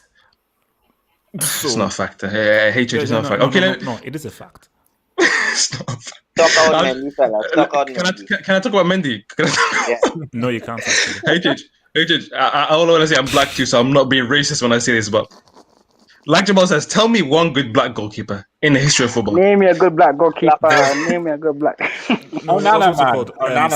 Silva from Senegal, Victor Nyama, Nigerian keeper. He was good as well. But we'll see. Were they great goalkeepers? Were they great goalkeepers? Oh no. Okay, but that's it. Here's the thing, though. Nyama was good, man. Okay, it was a mistake. Every keeper makes a mistake. Do you blame that loss squarely on Mendy? Yes, he was the guy that gave away the penalty and so forth. And remember, if Calvert-Lewin was onside, that would have been a second penalty given away by Chilwell. So, do you think that it's a case of individual errors cost it, or Chelsea are good enough and have enough weapons to be able to beat an Everton without a James Rodriguez? Yeah, they should have enough weapons. You spent 200 million this season. People talk about Pep. Bloody Frankie Lampard. I already said Frankie Lampard is a brick. He can do many good things at certain times, but he will give you this one game. Oh, he's here. But he will give you one game where he will absolutely brick it. What is this guy doing? I don't know. He's telling you he's here. Okay, look. But we'll give you... man. So Lampard will give you. We look nuts at round off, so we can go to. Okay. Lampard will give you very good games at certain moments, but some games he will come and break it up, and you will see no attacking imagination in the team. No. And I think you missed Ziyech. I'm gonna lie, you missed Ziyech this game. You see, I've always said this. Chelsea are going to win this league in spite of Lampard, not because of Lampard. Okay. And also Lampard already knows this thing because I've spoken to him. If you finish the season trophyless, you get sacked. Spoken to? You spoken to Lampard? If you don't win a Premier League or Champions League, you get sacked. Premier League, Champions League, or take a hike. Thanks for the playing days, or to take a freaking hike. I hate it as a black Abramovich. Okay, wait, let me read this down. So you're sacking that guy already? From Primera Marmot, who says Morata over Lemo. Fact. That's deep. Okay, that's pretty deep. Let me come to Ben. Talk to me, man, about thinking. Do you think it's fair that people are attacking Kai Havertz, a generational talent? You're making it worse for yourself. I didn't call him German Zidane, and also he was played out of position. So why should he get attacked out of position? Talent. You just called him a generational talent. Actually, Ben, could just pause, guys. Based on how you've been insulting me and abusing me, don't let Chelsea win this Premier League. That's what I'm saying. To be fair to HH, he said Havertz is overrated. To be fair to you, but you already have a title. How are you going to? No, I'm just saying, if Chelsea win this league, HH, I'll get a good receipt. Hangout. Don't you dare. I'll get a good receipt. Don't you dare come to Hangout if Chelsea win this league. Gatlock, continue. Gatlock, screw you. Ben, talk. Well, I think that usually the price tag is the issue. When you buy a player for that kind of money, the expectations like go very, very high. And yeah, I think he's a decent player, but I don't think I think he's overhyped. Yeah, so yeah, so that's just it. It's not all that. I don't even think he's the best creator in Chelsea as of now. I think he can be, But I think as at now, I think Ziyech is still a better creator. I think because Ziyech is more experienced, his game is more mature. But yeah, Havertz is still young. I think he can be one of their best creators. But as of now, there's just some sort of hype around him. Yeah. And at Chelsea, can Chelsea still win the league? Are they still in the race? Were they even winning the league before? Oh my god. Well, Chelsea will definitely be in top four. Definitely be in top four, but I don't think they'll win the league. I think the Why league can't they still win the belongs league? to- No, Ben. Why can't they win the league if they've spent 200 million on players? Explain that Okay, to me. well, how many big teams have you beaten again? Let me be sure. Ben, None. they Zero. spent 200 million. Why can't they win the league if they spend That's the 200 point. million? That's the point. And now you won't beat the big teams. You may draw against them, and now you've lost against one. Okay, relatively okay. Everything is big, not big, but at least they're okay. And now you've Based on lost, so you still lose to some small teams, and then you would lose to the big teams as well. So I don't think you can win the league because you would have all these games, and you would have games where you probably meet someone like Liverpool. No, To be they're fair, not. I think Chelsea can beat Man No. City. They Okay, can, okay. but I don't think Lampard will go out. I'm not coming to this hangout with Chelsea beaters. I'm not coming to this hangout with Chelsea beaters. None of us are. None of us You are. best None do. of us You are. best do, man. You got to keep that same energy. From Yass's side, it's that Kepa put Juju on Mendy. Mendy was possessed. He didn't know what happened. Just look at his face after the foul. He was confused. You might be right because I looked at Kepa's face when Mendy did it, and Kepa had a very weird expression on his face. And let me just say this right, Kepa, if you are using Juju in there, I'm going to get a polar bear to rip your balls open and spit it in your face. Right? So you better not do that crap, prick. Yes, as I said, Chelsea hasn't beaten a team in the top half of the table. Chelsea haven't beaten a single team from 1st to 10th position. Also, Manchester United are in the Europa League and they are trash. And I said United would win the Champions League. Oh, that's for an interesting comment there. Yes, aside. Can I please come to Hassan? Talk to me, man. Chelsea. I mean, congrats on the title race, man. You pushed us all the way, 11 games. You pushed us all the way, HH. Now we're gonna leave you. This is where we part ways, HH. This is where we part ways. Last time Against Chelsea Fulham. was injured. Two-month injury. Do you know who you're playing tomorrow? We're playing Fulham, HH. That's 4 or 5 G's minimum, and then we're out of the title. Then we're gonna win the league. Easy. If you guys lose, I want you to host the hangouts. You won't see my face. If you guys do so. I'm going to hide if you lose. You won't see me. But So Timo two-month Morata. injury. Is it fair? Wait, is it fair that Havertz is receiving this unwarranted abuse from these Absolutely haters? fair. Absolutely fair. They called him the German Zidane. I mean, that alone, he should get disrespect for the rest of his career. Wait, Hassan, where's Abdullahi? Where's Abdullahi? Abdullahi isn't hiding. He didn't hide him, but he can't show afraid. And also, Listen, I don't want to Abdullahi here. Well, after listen, that Abdullahi is the German voice he's the voice for Chelsea Football Club. So whatever he said goes. So if Abdullahi said he's a German Zidane, HT said it as well. That's how it works. No I mean, way. Timo Morata, I mean, this guy's from the road. Mendy's from the road now. I mean, he had a couple good games, but now he's showing his true colours. He's a black Kepa. No, that's disrespect. Black Kepa. Okay. So are you saying that Chelsea are out of the title race then? Yeah, man. 11 games, you push it all the way, man. It's a great title race. I mean, 11 games in, it's over now. We're gonna part ways. This way we leave everyone behind. I shout out Frankie Lampard. Frankie Lampard. Mute your mic, please. Before I come to Bricklock, Trudeau says Chelsea are not sniffing. I'm not going to do that in the HH voice. Trudon, I know how arrogant you are with your Liverpool guys. Let's just hope that Liverpool don't break this. And also, if Chelsea win this league, I want a quadruple spaced apology from you. A quadruple spaced apology from you. Gatlock, talk to me. Calling me Bricklock when I'm the only person that's going to actually back you here. Hold on. First, before I come to this game, can I just have a word on the derbies? No. First, talk about this thing, and then you can have a word about the derby afterwards. So go for it. Just first talk about the harvest, and then you can talk about the derby. Go for it. I watched this game a bit, mostly the first half and then a bit of the second half. To be fair, it's watching this game is pretty obvious Chelsea's weakness. If you have a strong defense and a decent attack, you can stifle this Chelsea team. That's the reason why you guys getting Atletico will not be the greatest idea for you in the Champions League. Any team that has a brain in defense and a decent attack can actually worry this Chelsea team. However, I'm not going to blow the horn and say these guys are frauds yet because let's be honest. This game, it was only a penalty that won this game. It would have been 0-0 if it wasn't a penalty. Everton did their best, but for some reason, everybody was falling down, getting cramp in this game. And for Lampard playing Havertz on the right, immediately I saw that I was just thinking what you guys in the complicated Chelsea fan show will be thinking, because this is crazy. Because Lampard's philosophy right now is mountain inshallah.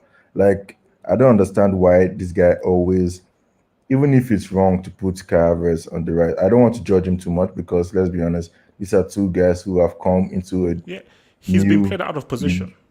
Yeah, and these are two guys, him and Werner are two guys who have come in a new league in a very weird format of the league, let's be honest, because of the COVID. So it's very hard to actually just judge these guys from the bats. Gallock, it doesn't help when they're calling them Jammeh Zidane. It doesn't help.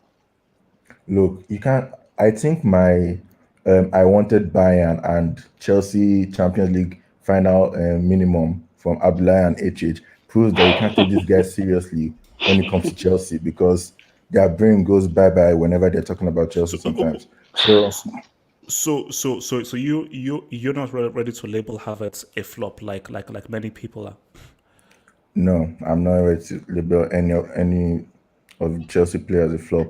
Mendy is the only one I can think that okay, maybe today he messed up, but everyone will mess up at some point. But let's not go too much because everybody said that Mendy is not that great. Just because Kepa is so shit, everybody is happy that Mendy is there. Let's be honest. Kepa is making that mistake many times. Mendy is only once for now. Let's see and let's keep seeing how all these players develop. Okay. So now hold on. No. I'll get back to it because we have to just do this for the Chelsea thing, but I will come back to you to talk about the derbies. But all right, trust me, I remember. Mo, Chelsea, Havertz.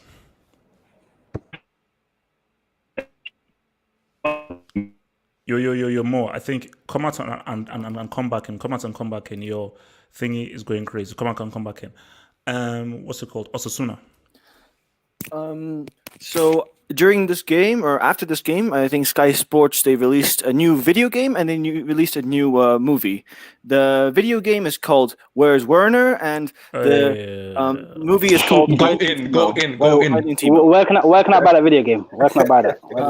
I think it's on the that game now. They just released it. Okay, can I just say that? It's like, guys, you have to keep the same energy.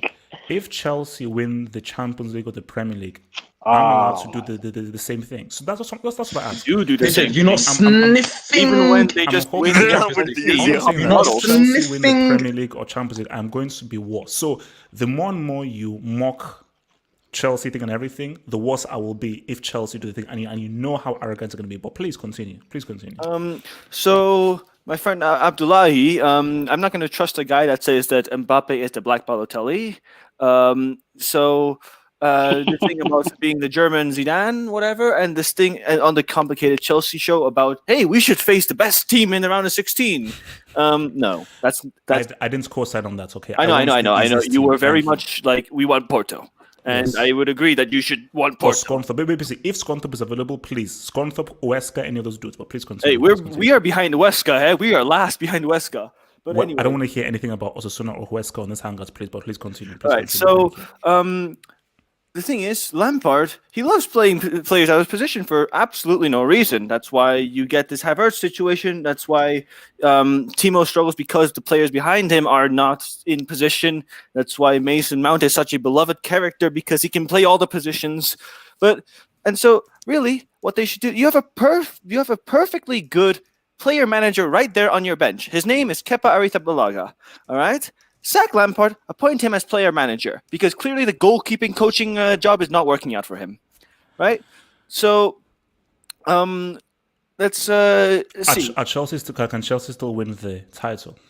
You're not serious. I can't take you seriously when you lose to an Everton without James Rodriguez.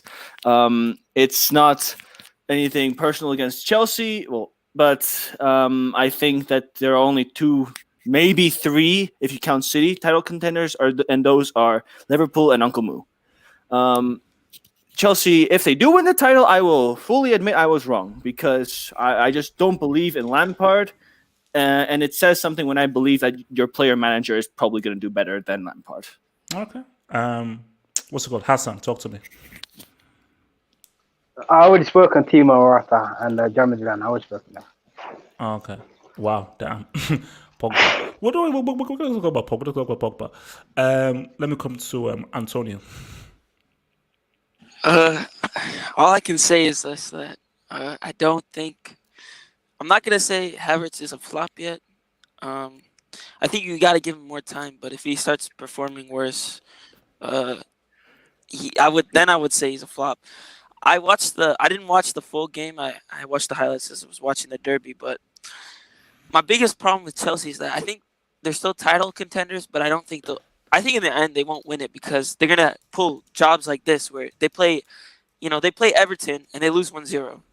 Why are they losing these games? Like, this is a crucial race and you're losing to Everton without James. And then another problem is just that so when I was watching the highlights, none of them were really your attackers. Where is Werner? What is he like? He needs to play much better. And I don't know.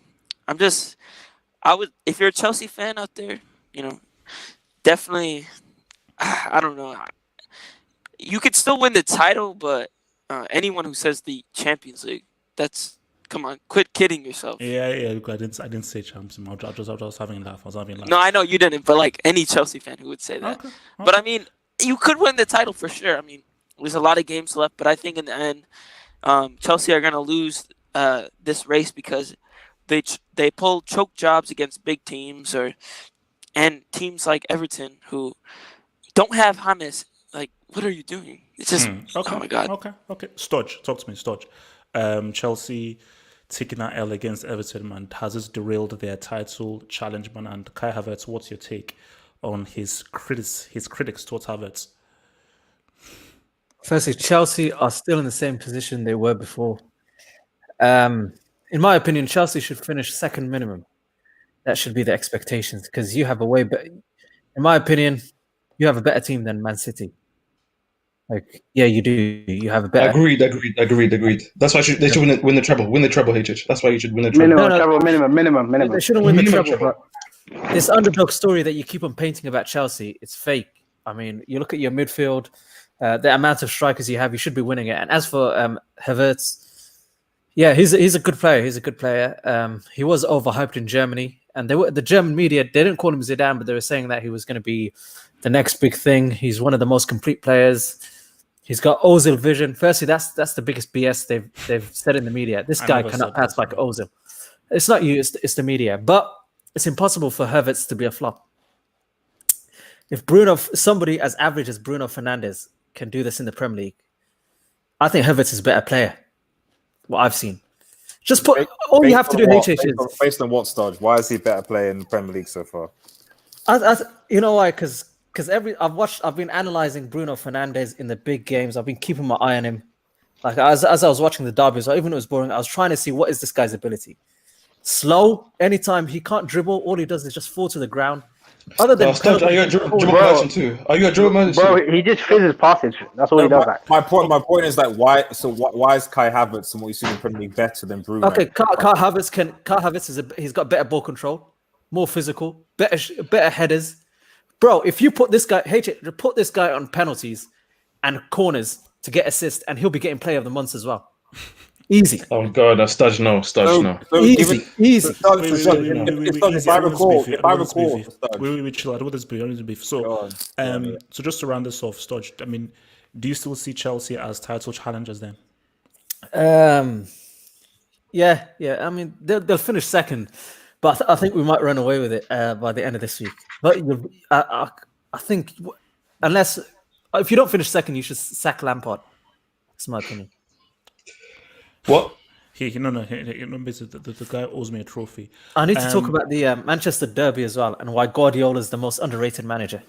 Go on, Studge. Come on, I'm here for it. No. Okay, marvelous. Talk about me just briefly about this Chelsea thing. I'm extremely disappointed in today's result. I feel as though if we want to be champions and if we're serious about our aspirations as a club, this game was one that we should have won. I feel like Frank Lampard needs to understand the importance of playing Kai Havertz in the middle, as he is inefficient on either wing. And, I really think that 3-5-2 would have been the best formation for this game, given that Ziyech, Hudson-Odoi, and Pulisic were injured. Okay, wait. Talk to me about Havertz, man. People are coming out from there calling him a flop. They're calling him Lavertz.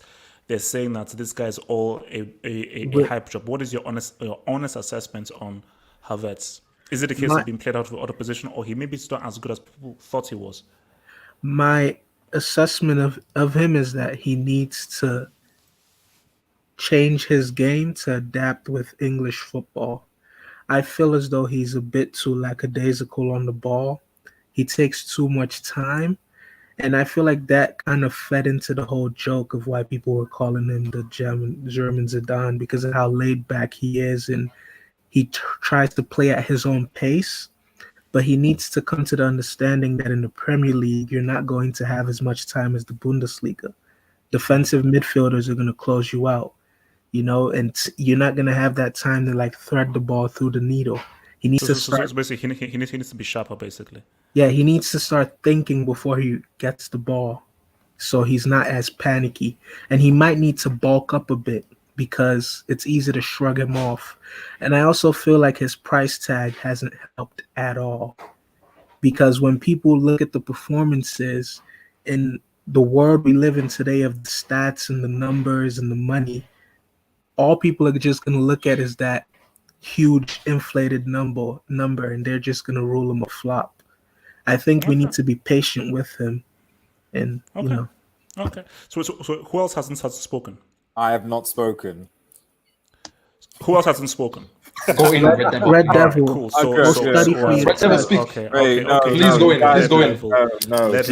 Everyone has been so nice to this. Yes, come on. Spend 200 million pounds. No. Let's be honest. This German Zidane, this 100 million banter flop. Okay, who at best, I can't wait until FC Sideshow knockouts United from the Europa League. Let me land. Are you in the Champions League draw on Monday? Let me land. Get me the mic. Let me land. Red Devil, I'll tell you what it's like. How it feels to be in the Champions League draw. I'll tell you what it's like. Losers. Let me land. See what this is. You gave me the mic, so let me land. At the end of the day. At this level, at best, the German Zidane, Kai Havertz, okay, maybe he might be like a German Dele Alli. Okay, that's at best. At worst, German Dele what? At worst, white Jordan Ayew. Okay, that's the standards. And now I'm bro. And as for the blonde Shane Long. Someone needs to go and hire Liam Neeson from Taken. Go find him, man. Go find him. Liam Neeson from Taken. Go find that blonde Shane Long and get him and find him so he can perform for Chelsea Football Club.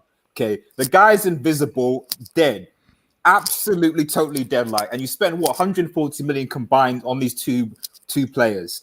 Like, come on, no. German terrorist. Wait, I have a question for AJ. Bro, AJ. Wait, AJ. Jamal want to say something? Go on. I've almost finished, but go on. You want to say, Jamal? Yeah, I just want to say, what game was you watching? Atletico, Real Madrid, or Chelsea, Everton? Well, I was watching both. I was gonna call you a fake fan, but all right, carry on, right there. He is classic. No, HH, you only made one tweet about Chelsea today. Exactly. You are a classic, HH. Or did you accept the fact that like this squad that was assembled for goodness knows how many million that we expected to at least be challenging for the my thing title is it's very simple. It's very simple. Chelsea had no business losing to Everton. Literally no business. The fact that they didn't have James Rodriguez, so there is nothing to be said. There's no business. Yeah, there's nothing to be said. Just to correct Studge, by the way, Bruno Fernandes, last time he went to Everton away, scored 2 goals and they weren't penalties. Yes, okay, Everton aren't a big club, whatever, but like he turns up, he scores goals, he assists. Something that I've not seen from either the blonde Shane Long or at best the German Dele Alli. They're still in the Champions League. You know. Well, playing against B-Tech teams like Krasnodar on Rennes, like of course they're going to be like, bro. Still, like they're still in the Champions League. Like, yeah, like when we're talking about stepping up against the big teams, shout out to Giroud. I've always got love for Giroud, who bossed against Sevilla. But let's be real, who have they beaten? Which top team in the league have Chelsea beaten this season? They didn't beat United. They didn't beat Everton. They didn't beat Sevilla. They didn't beat Spurs. Who have they beaten? And yet this is a squad. That's what I want to emphasize here. Like that, we shouldn't kind of be compared to those other teams that didn't spend nowhere near as much in the summer. This Chelsea spent a huge amount in the summer from players that were supposed to come and improve the squad. But to be honest, are they that much? Red Devil, when last was December spelled M-A-Y? We're in December. It's not. That's true. But can you honestly tell me that Werner is an improvement on Giroud? Can you honestly tell me that Havertz is an improvement on Mason Mount? Time will tell. Time will tell. Well, right now the time is ticking though, HH. And that's why you need to call your man Liam. Get Liam on the phone, man. Get him and find Timo Werner and find Havertz because they need to start performing for Chelsea Football Club. I've finished. Okay, so Gatlock, you wanted to just talk briefly about the Madrid derby and the Manchester derby. So go for it, Gatlock. He bricked it. I'm here. Can you see this? Oh my God! What the is that? Oh my God! Jesus. Okay, please just continue. Now, this game. My God in heaven. You know the funny thing is that I actually don't watch this game, the Atletico one, because when I made the prediction, I thought Atletico were actually at home. That's why I thought they would win. But you see, as the game went on, I think I only watched like, let's say, 5 minutes. And basically, I saw the start of, I think there was a time in the match where I saw Real Madrid 4 shots, 2 on target, Atletico Madrid 0-0. And then Casemiro scored.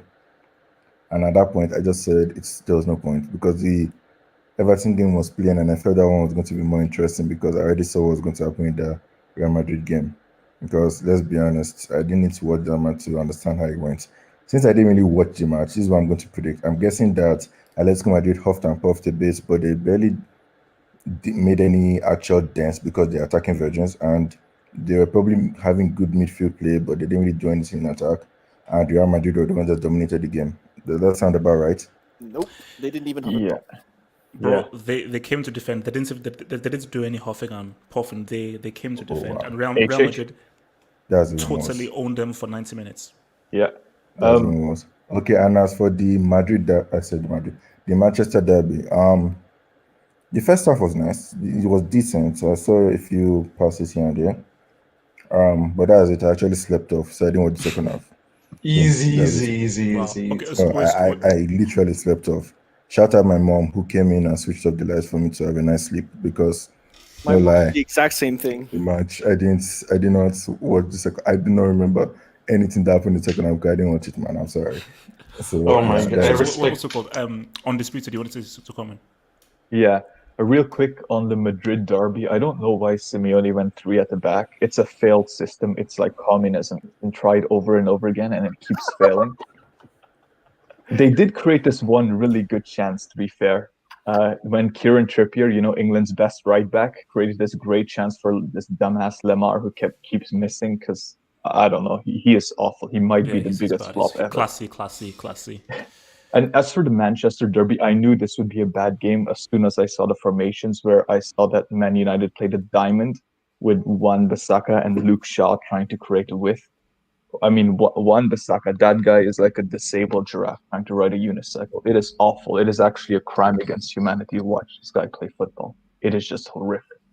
And and obviously Pep, going with double pivot, everything, Rodri, Fernandinho, it was going to be a crap game. Yeah. And as for Timo Werner, he strikes. He's got decent talent, but he strikes me as someone who's really dumb. He keeps playing with his head down, which I think might be a big problem. I'm not sure if it's something he can unlearn. Okay. So I need to speak on Guardiola. Yeah. So what is your Pep?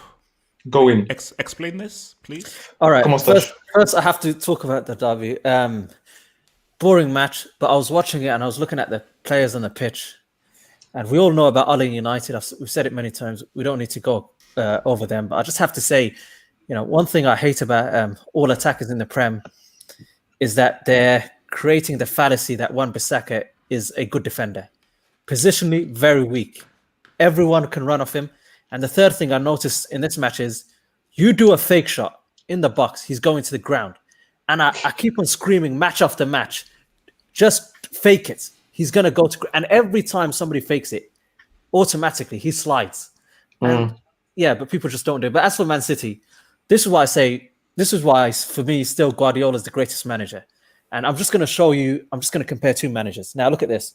Guardiola has a back four of Walker, average. That guy they signed from Benfica, Ruben Diaz is good. He's good, but he's still unproven. You're about to say he's average. Oh my god. No, I'll say he's good, but unproven. Stones, we know he's average. Cancelo, he's not even a left back. The midfield, Rodri, I'm sorry, Naz, that you've been scammed. You should never have signed this guy. No, he's not that bad. 18 He's mil. not that bad. Okay. Guys, let him finish. Let's go through this team here. Fernandinho, who at any moment is about to retire. How old is he?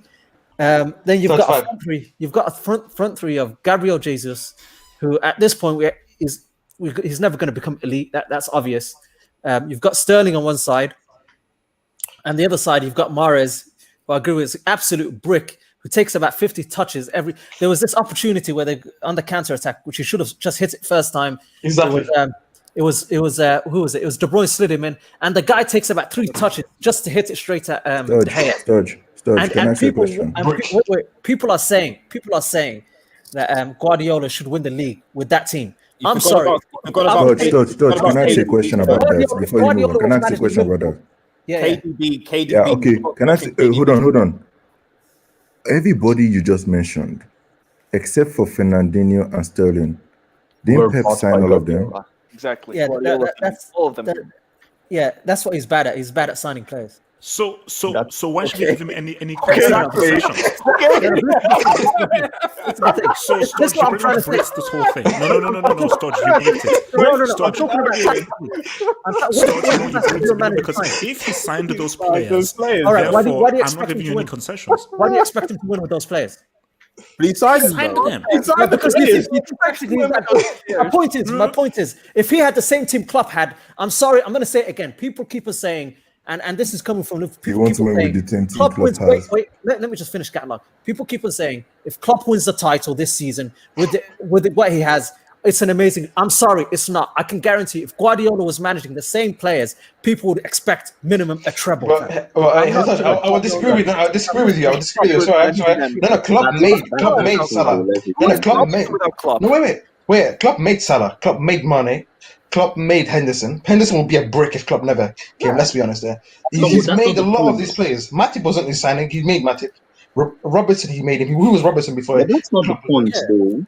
Who did Pep have a buy-in, by the way? No, but the buy-in stocks, right? Okay, wait, Stodge. Wait, easy, chill. Okay, Stodge, but do you realize how we can't back you on this point if he signed those players that you're saying aren't good enough? The fact that he signed them means that he vouched for them. So, see, Stodge, your point would make sense is if he inherited that team and he still won with players who he didn't find. The fact that he bought those players and he vouched for them means But that he has won. sorry, He's you won with those get no players. He concessions. won with the players he inherited. As soon as he started playing the ones he signed, Yeah, it's been exactly. freaking. Yeah, that's Stud. because he's tactically. There's no coach comes near Guardiola.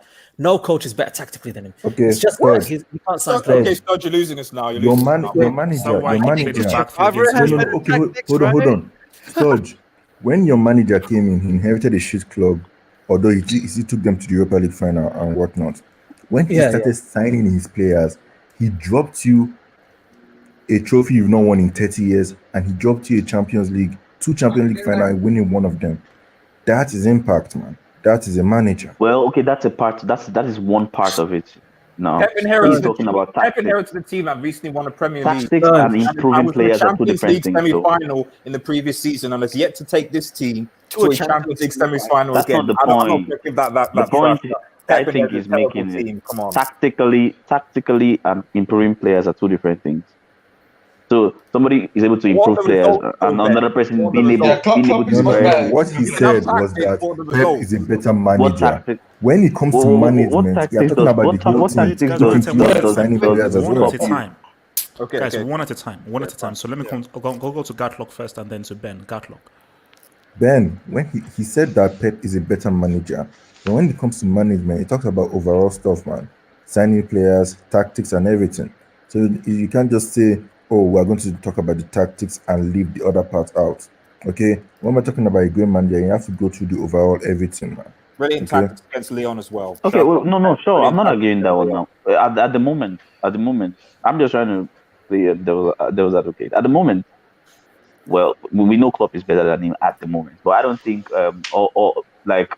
all time. I don't think he's better. I don't think over So their Guys, careers. I don't think so. Klopp won a Well, title if you play devil's advocate, you'll with be That Dortmund right in the now, man. Bundesliga, but Bayern couldn't win it anyway. Yeah, okay. wait, guys, sorry. are we not gonna Okay, address wait. Dortmund today? Jamal, go for it. Jamal.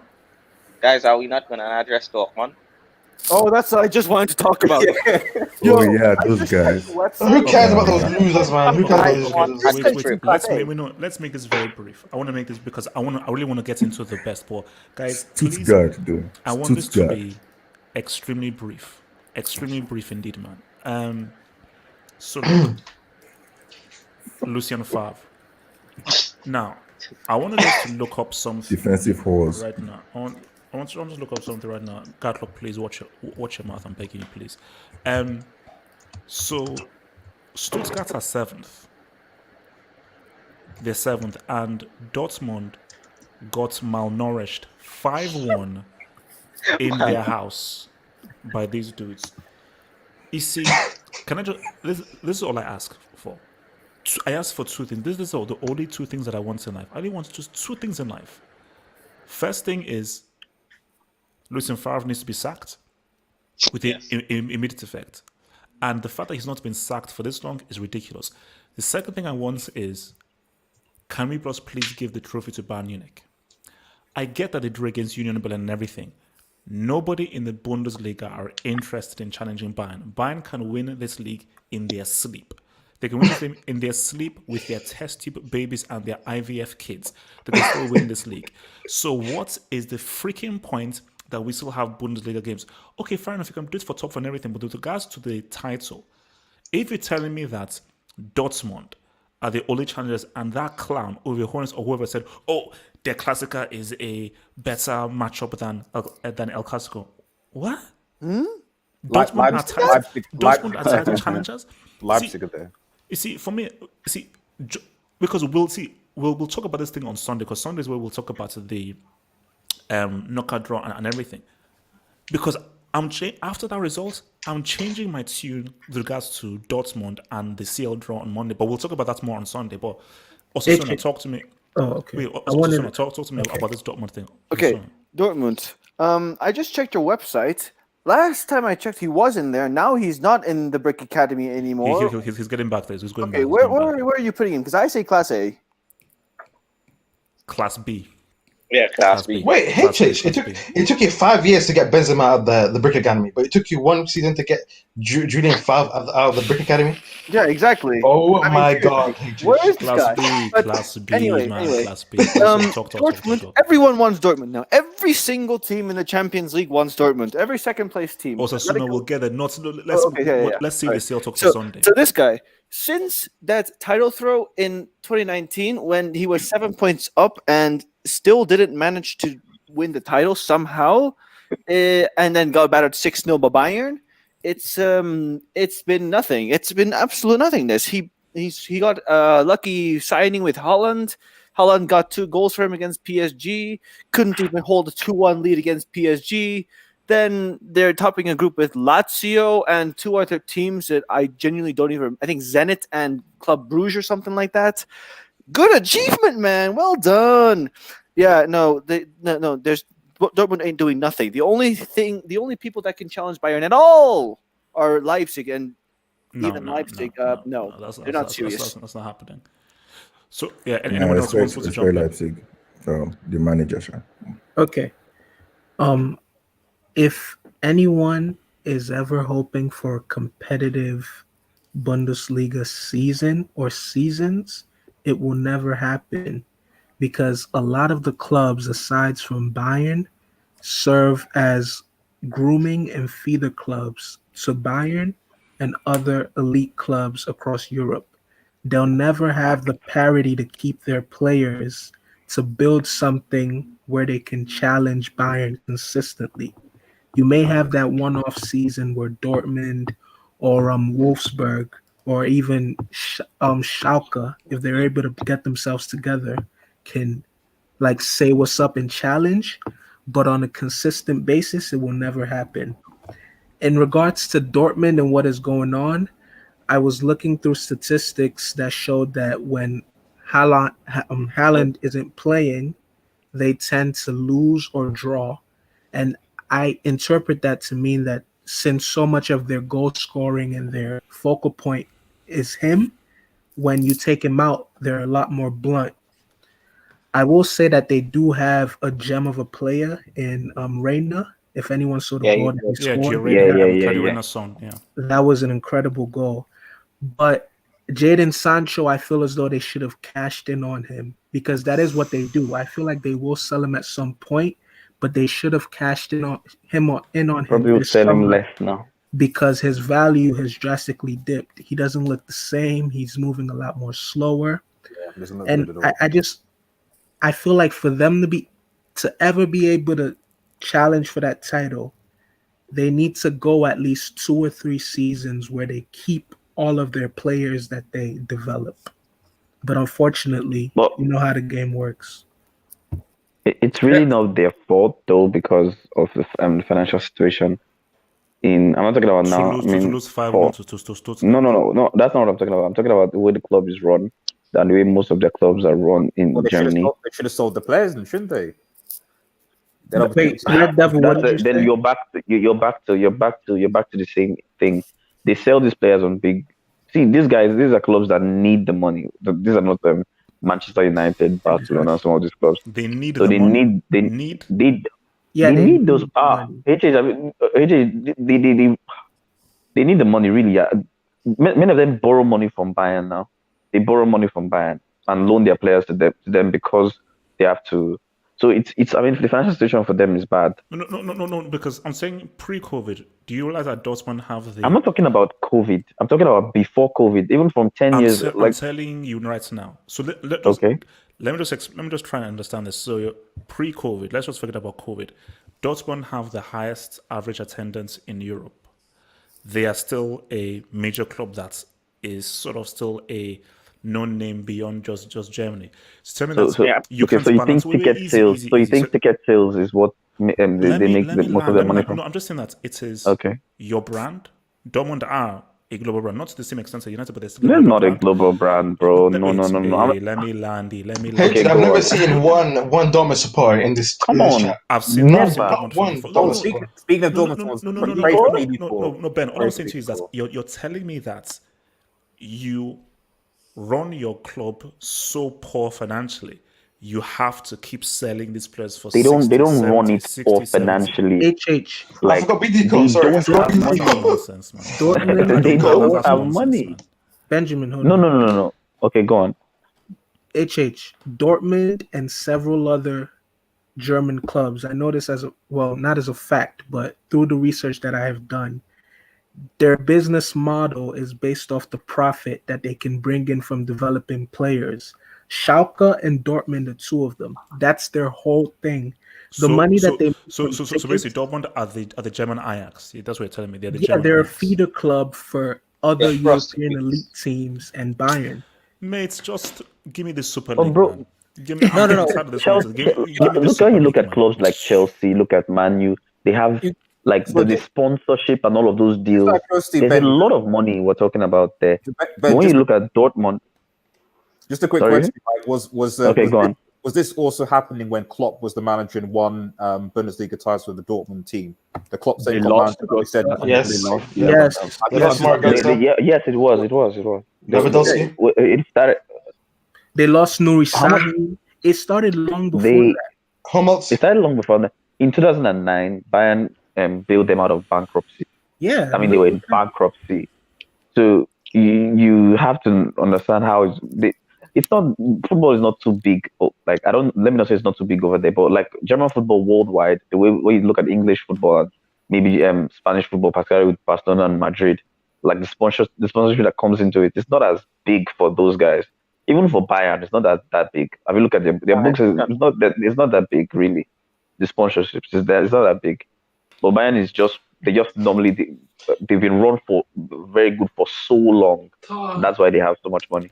Okay, so, Yeah, wait, I'd just like to say something quickly, HH. Very quickly. Yeah. Very quickly. From my perspective, when the season starts, I don't even look at Dortmund. The team that you should always look out for is RB Leipzig. The last 4 years, you have to remember, if you look at it, RB Leipzig have outperformed Dortmund in competitions. So why are we constantly preaching about Dortmund winning it? And I'm going to guarantee, I've been following the story of Dortmund since RB Leipzig, since they've been promoted. In 3 years' time, they're going to win the Bundesliga. These guys are machines. The way they run the club, they have in terms of They training were formed in facilities. 2007 Yeah, or so, yeah. 2009. And in terms of their facilities, it's insane. Like they're. But it's that's why just they. insane. That's why. But Because that's why they have the money. Can I ask you a question, Studge? Who owns RB Easy. Leipzig? We're moving on. They've got the money, so they don't have to sell their Easy. best We're players. moving on. Let's move on. So, guys, I need an explanation here. So, what's it called? Let me just quickly take this thing in chats. Pick Arnan or pick Dino. Pick Dino did more crazy things. Pick Arnan all the way. Pick Arnan is the best football player I've ever seen in my life. Pick And that's Arnan was facts. fast. Can you, Ben? Can you just mute your mic? Thank you. So I need an explanation for this. Let me just. I like to be very visual here. So, here's my thing. So I assume this is for either the year 2020 or last season. Whatever the case may be. First of all, what is Cristiano doing on this list? And should Messi won the really league. be on this list? Can I land? Thank you. This is for the best three individuals, not team or what you did in team, the best three individuals. So I'm going to give you guys to think. It's going to allow you guys maybe like a minute to think, and people in the live chat as well. I want to also see your lists. What would be your, first of all, do you accept or reject this list? And before we do that, first thing to do is, who would be your 3B? Best three players for last season. Whether you want to say 2020, I don't give a damn. Whether it's 2020 or for last season, the 1920 season, who would be your 3 players be? For me, my 3 players would be, to be fair here,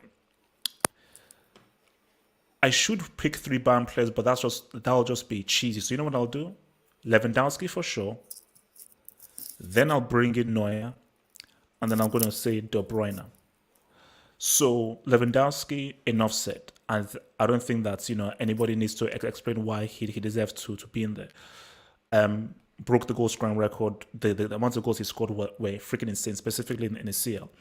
Neuer, he came clutch at critical moments. At critical moments for Bayern Munich, he came clutch. And I think with regards to doing what he did as a keeper, those saves he made in the semi and in the final were very, very important and pivotal, as well as just his general performance as a keeper once he now really got back to form. And De Bruyne, City didn't win anything. But this is not about what your team did. This is what you did as an individual. Hence why Messi deserved that Ballon d'Or ahead of Van Dijk in that season. Easy. When you look at De Bruyne's assists and the amount of chances he created is insane. So he did his job well. It's just that Sterling, Jesus, and so forth failed to convert the crazy amount of chances that had. De Bruyne was outstanding. So for me, De Bruyne, Lewandowski, Neuer, and for me, Lewandowski deserves to win. So Can I go next? No, I want to go to Osasuna. So Okay. Who would your 3 be and why? So number 1 is Lewandowski. That's very, very clear. There are 2 people on this list that do not belong here. Their names do not start with L and end with ski. So the other 2 players I would have Serge Gnabry. That guy was ridiculous. Yes. The things that he was doing on the football pitch, like if it wasn't, actually, I would have Gnabry over Lewandowski. Seriously. Because Lewandowski You can make that argument. Lewandowski scored the goals. In terms of being the best player, I think Gnabry has a strong argument over Lewandowski. And number 3, I'm going to say Mr. Sadio Mane. Oh my God. Wait. So you're saying Mane, Gnabry, and Lewandowski? Yeah. Okay, that's fair. Natsa, who would your 3 be? I just want to say this competition is an absolute disgrace because the only reason they've made this competition recently is just for the money. They know how to sell it out by putting Messi and Cristiano Ronaldo when they didn't perform that well. No, easy. Just give me your 3. We'll get into the whole Messi, Cristiano thing, but just give me your 3. My 3. Lewandowski has to be there, although he hasn't been clutch for them in the CL. Yes, that's the issue, yes. He has to be there because he scored so many goals and he won the treble, so you can't really say he can't be there. And then second, I'll put Kimmich there. Kimmich, I don't know why nobody said Kimmich. That's a nice one. He's the one that came in the final. He was the most important player for that Bayern team, in my opinion. The most important player was Kimmich. That's a nice one. That's a good argument. Man. And then I would put people call me biased, but I'll put KDB in there because 20 assists or even more than that. No. Nata. That's not biased. Because see, I don't know where it is. Maybe somebody can help me here. If you can find this for me, I will share the pic. There was a tweet that showed a chart of like all these guys, people who scored the most goals, chances created. When you look at the chances created by De Bruyne, it's insane. So I don't know if somebody can find me that chart on Twitter, then I can share the pic. But when you look at the chart and look at what he did with chances created, that's amazing. But even beyond that, just his general play for City as an individual, forget about what the team did. As an individual, he showed up. So he did, yeah. And getting 20 assists equal on the record is a big thing because it hasn't been equal for how many years. The record was 22. Or is it No, it's 20. It's 20. Okay. He equaled it. Yeah. Okay. Respect to Thierry Henry as well. That's my 3. And that's in order as well. In order. Okay. But I'll put Kimmich first. Sorry, Kimmich first. Okay. Gatlock. Okay. Yeah, sorry. So just give me your 3 and why. Dowski, obviously. Wow, this is quite difficult. I don't want to put all Bayern players, but because this guy already mentioned Kimmich, I'm going to go with Muller. Yes, Scatlock. Yes, criminally underrated. Because yesterday, what is everyone's beef with Thomas Olusegun Muller? Absolutely underrated. I wouldn't put Muller. See, I think Muller peaked towards the end. I don't think Muller had like a year or a season. Yeah, but where you he see, was winning that's for the the whole thing. season. Wasn't this season? You guys are missing someone big. Isn't it a calendar year's award?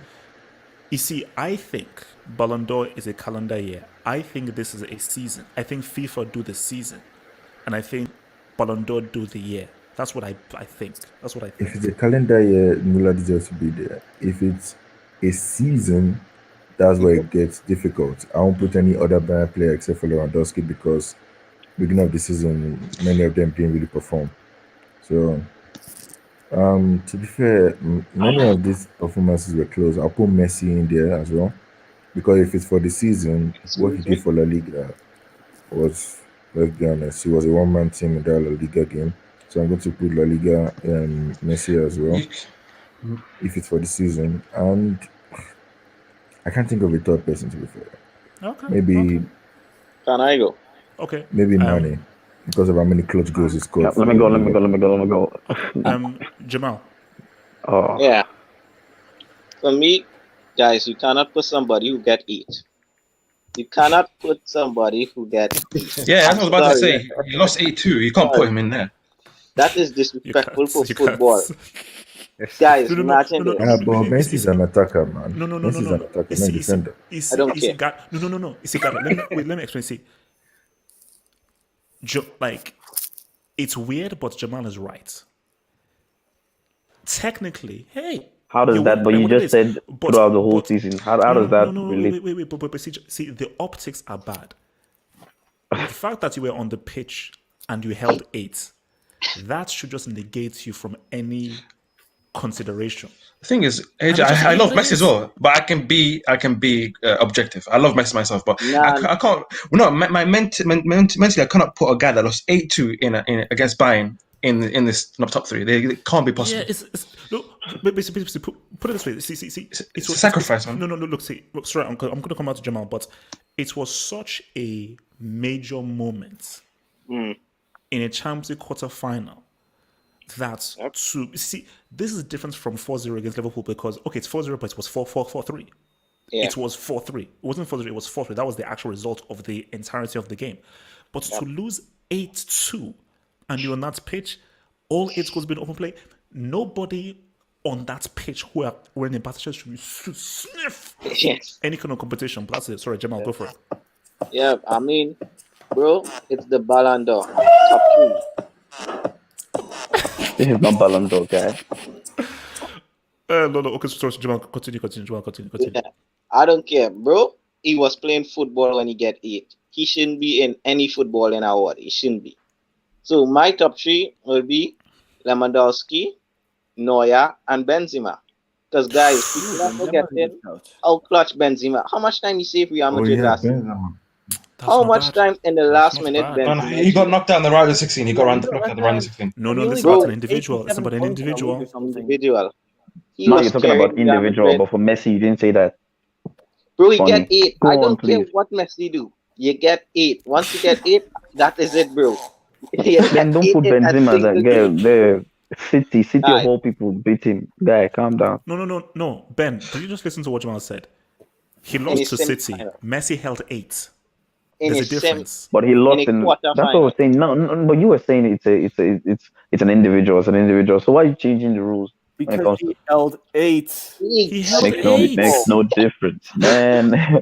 He held Go 8. on, I mean, did you please. know what this guy saying? Bro, He held 8. Bro, I even love Messi, bro. You can't You're put him in an there. individual playing and starting and playing 90 minutes, and you held 8. You know We're the not in point. Conversation. Wait, can I? Okay. Right. Okay, Guys, after I can I go next? I want to go next. Guys, I show when Messi get the text, he and all was like, "What? I hold 8. What am I doing in this top 3?" Yeah, bro. The guy was fighting for his life to leave that club.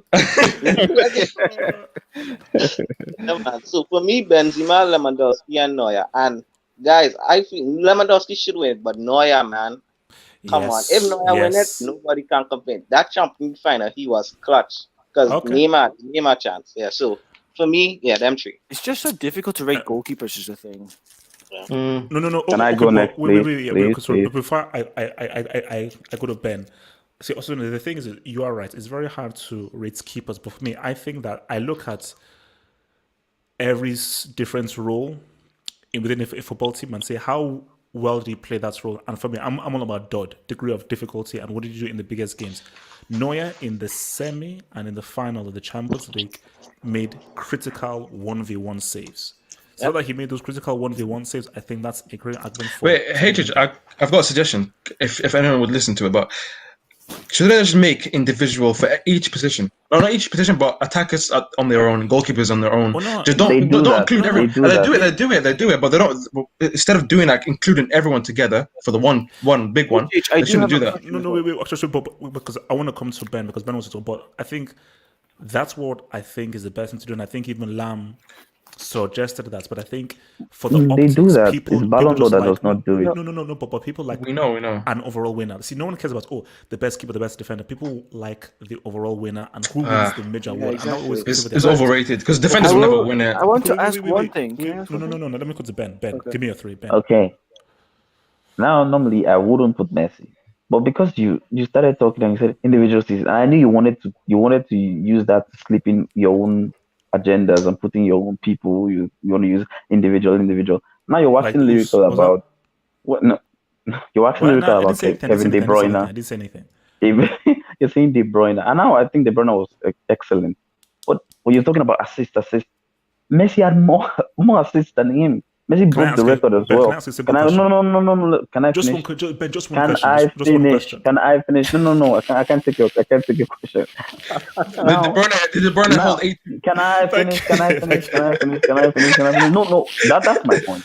I was not going to put Messi, but when you see individual season, then like amongst these three, yes, Lewandowski is granted. He has some because apart from Henry, like in history, he's the only player also who has reached 20 for both goals and assists in a season, and did that last season. And in terms of creating chances, he created more chances than De Bruyne. So you would like see, I won't put Messi normally, but this is your De Bruyne. I don't think you have a De Bruyne agenda. I know you hate him normally, but I'm just saying, why do you try to slip in De Bruyne because of individual season, but then you can't put Messi? Makes no sense.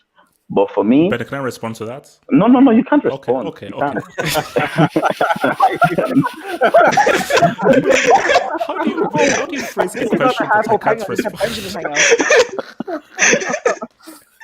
No, you can't respond. Continue. No. Oh God. For me, obviously, number one, Marcos Alonso. Number one. Number two. Okay. Next one. Okay, no. Lewandowski number one. Let him land. Lewandowski number one. For me, number two, Neymar. I think we're sleeping on that guy. For just No.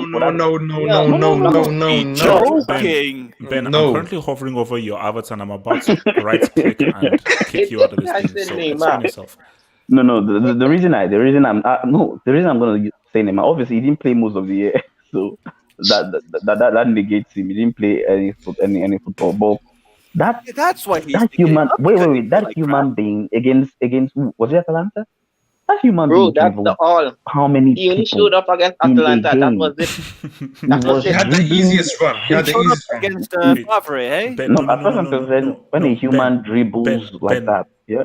Ben, you're putting Neymar because he showed up against Leipzig, Atalanta. I'm just joking. I'm not and putting Eiffel Neymar. I'm Tower just United. Don't forget Dortmund that lost 5-1. Don't forget Dortmund that lost 5-1. Okay. Well, anyways, okay. Let's be serious now. Lewandowski there. If we make a case for Messi, okay, I'll put Messi, but normally I won't put Messi. Neuer, yeah. So maybe those three. If you want to add any other person, maybe Cristiano as well. Maybe Cristiano. Okay, mute your mic now. Can I roll with Marvelous? Give us your You three. guys are hating on Cristiano, man. Ben, Sleeping on Cristiano. Okay. Here's the thing. There's no argument that can be made for Cristiano Ronaldo. We'll get there. We'll deal with Okay, them. okay. Just give me your three, and then we'll deal with them. My three are Lewandowski, Neuer, and Joshua Kimmich. Just incredible midfielder. Incredible. So all Bayern players. Wait, Jill, I'm sorry. Who are the people in the chat saying Very Neymar? deserved too. Bro, you need to ban these guys. You need to ban them. That Neymar actually came out of someone's mouth. I think that's more why they're putting it there. Okay, so what's it called? Cassius. Talk to me. Cassius. Give me your three. Near brick. So I mean, number one is 100% Lewandowski. For me, there's no debate. It's number one Lewandowski. He's already won it. Between number two and number three, I could understand arguments for 4 people. So I'm not going to give you 2 specific names, but I can understand arguments for all 4 of these people. Number 1 being, I think you could probably give Neuer. I'll put Neuer in there. I don't know, 2 or 3, but I think he has a very strong argument. Neuer, and I can understand arguments for Muller, Kimmich, and Neymar Jr. Yeah, it's quite disgusting how Neuer was not even top wait. goalkeeper.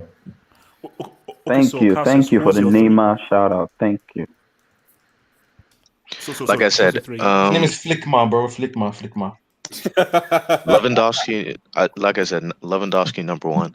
I don't think there's any debate about that, in my opinion. I'll put Neuer in there for his kind of resurrection season in my eyes, and I can understand arguments for number 3 between Muller, Kimmich, and Neymar Jr. All right. Neymar Jr. Yeah, Neymar. Red Devil, give me your 3. First and foremost, looking at that picture, one of those players in that picture didn't win a trophy. So I'm not sure how one of those players in that, you might have to guess who. This is for the individual. One of the individual. I know, but I'm just saying they The didn't one win in a the center. trophies in the best. Just one of them didn't. I'll let you guys guess which one didn't win a trophy last season. He won the Audi Cup, man. He won the what? Ben, The Audi mute Cup. your mic. Audi Cup. Mute your Audi microphone. Cup. Audi what? Your microphone. Red Devil, please continue talking. And then not took discipline, 8. thank you. That's Tottenham's trophy, bro. That's Spurs' trophy. And then walked away from the ball in the biggest game. Anyway, a lot of people already said like a lot of players already, so maybe I'll like focus on some of them more underappreciated. So I would definitely put Neuer there. Second for me would be Thomas Muller, because I think that he's criminally underrated. And then that guy that hasn't been mentioned, but I actually think had a very, very good season. And Montaro's going to love me for this, and it's Sergio Ramos. I think Sergio Ramos had a very, very good season. No, he gave away the penalty. No, he got red card against City. Yeah. He missed the game. No, I wouldn't give him He had to get the red card was a thing. Yeah, I thought he was going to miss, let's be honest. If we look at the whole season for what he did, especially for Madrid in La Liga, like that guy, the amount of clutch goals that guy scored, and the I think ability he has to a be point. captain, and the ability as a captain, he took like Madrid weren't great last season, but Sergio Ramos was So there. he's the best player in the world for that. About a captain, he showed up, he scored when it was necessary, like helped Benzema with goals, a defender, a centre back, to get Madrid where they wanted to be. So, like I said, this is underappreciated, So Was he more crucial than Vinicius? Was he more crucial? Was he more crucial than Messi? Was he more crucial than Messi in that picture? Red Devil, I was surprised when he said Bruno. Okay, wait. Come on, like, so let me come to Darwin's Seoville. Give me your best 3 players of last season, Mr. Darwin Seoville. Darwin Seoville, best 3 players of last season. Hazard. Should Hazard be? Hazard, Griezmann, Wait, and Havertz. Did you say Hazard? Who's Hazard? Hazard, Griezmann, and Havertz. And the Oos. Who's speaking? Hazard, Griezmann, and the Hoos. It's Benjamin. Oh my god, your voice. What stage is that? Can I give my arguments for my top 3? Cassius. And more particularly, more specifically, discrediting certain arguments. So, for example, I think what Benjamin said on De Bruyne is, it's perfect. If you're gonna say, oh well, De Bruyne had set a record for assists and he scored this amount of goals, but didn't win a big trophy, either like the FA Cup, the Premier League, or the Champions League. He won the Carabao Cup. Congratulations, he won the Carabao Messi won the Caribbean Cup. Caribbean Cup. Look, there's no way you can tell me that De Bruyne had a better season than Messi. Neither of them won like an individual trophy, a collective trophy. Sorry, quickly. Immobile, are you on crack? Nah. Come on. Respect Immobile. Guys, Respect Immobile. Immobile, man. So Cassius, continue. Yeah, so for me, De Bruyne, like I didn't put Messi in the top 3, but there's no way, in my opinion, you can put De Bruyne ahead of Messi. I've also heard Gnabry Kevin De Bruyne. for me. Gnabry was 5th. Like I said, I put Neuer, I put Lewandowski, I put Muller, and I put Kimmich ahead of Gnabry. Right now, Kingsley Coman is better than him, and Kingsley Coman scored the only goal in the final. For me, I hear people putting Gnabry in the top 3. No chance in my Do you opinion. know how No clutch he was chance, for man. Bayern? No, what the hell? You put Messi there. It's about clutch. This Then season put he's crap. Neymar, man.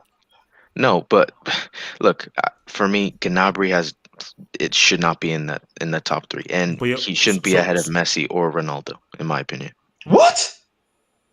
What did he say? Fact. I It will shouldn't be say ahead of Messi. Messi or Ronaldo. Ronaldo, no way.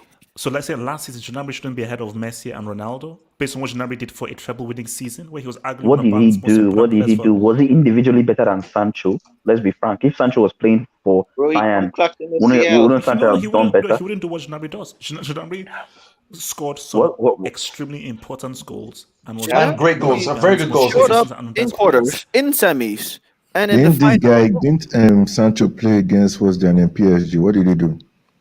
Nothing. You want to compare the whole of DVB team to Bayern team? Come on. Look. You can play. You can Now, literally play. I've also heard Choupo-Moting. Choupo-Moting is playing in Bayern now. I mean, and he's doing well. Benzema was good, Calm but down. I don't think he has an argument to be in the top 3. Okay, wait. Let me bring this around. So, who here feels that Cristiano and Messi should be in this 3? I want to hear hands up. Who here feels Cristiano and Messi should be in the top 3? Messi, yes. Cristiano, doubtful. Messi has no business being in the top 3 at all. Well, Okay. Messi, yes. Wait. Cristiano, doubtful. Okay. Red Devil, where do you stand with Messi and Cristiano being in the top 3? Yeah, I don't think Messi or Cristiano should, like, what exactly have they do? Like, we're talking about the full season, right? And impact for the teams to achieve things. So I assume that's what we're looking at. I don't really understand compared to previous seasons, what Messi and by extension Cristiano Ronaldo have done that's been so significant that they should be in the top 3 in the world. But let's be honest, if Messi was another person, he would be in the top 3. If he was not Messi. Just based on this season. I'm not talking about what Messi's done before, and obviously, but based No, on I'm not talking about that. I'm talking about if he had like 28 assists and 21 goals for a regular player, even if he lost the 8-2 game, he would be in this top 3. He wouldn't. Individually. Come on. He broke records with that. Nats, I get your point. The only reason he's not there is because Lionel Messi. He cannot lose 8-2. Wait, Nats, I get your point. No, wait. Let me handle Nats and I'll see.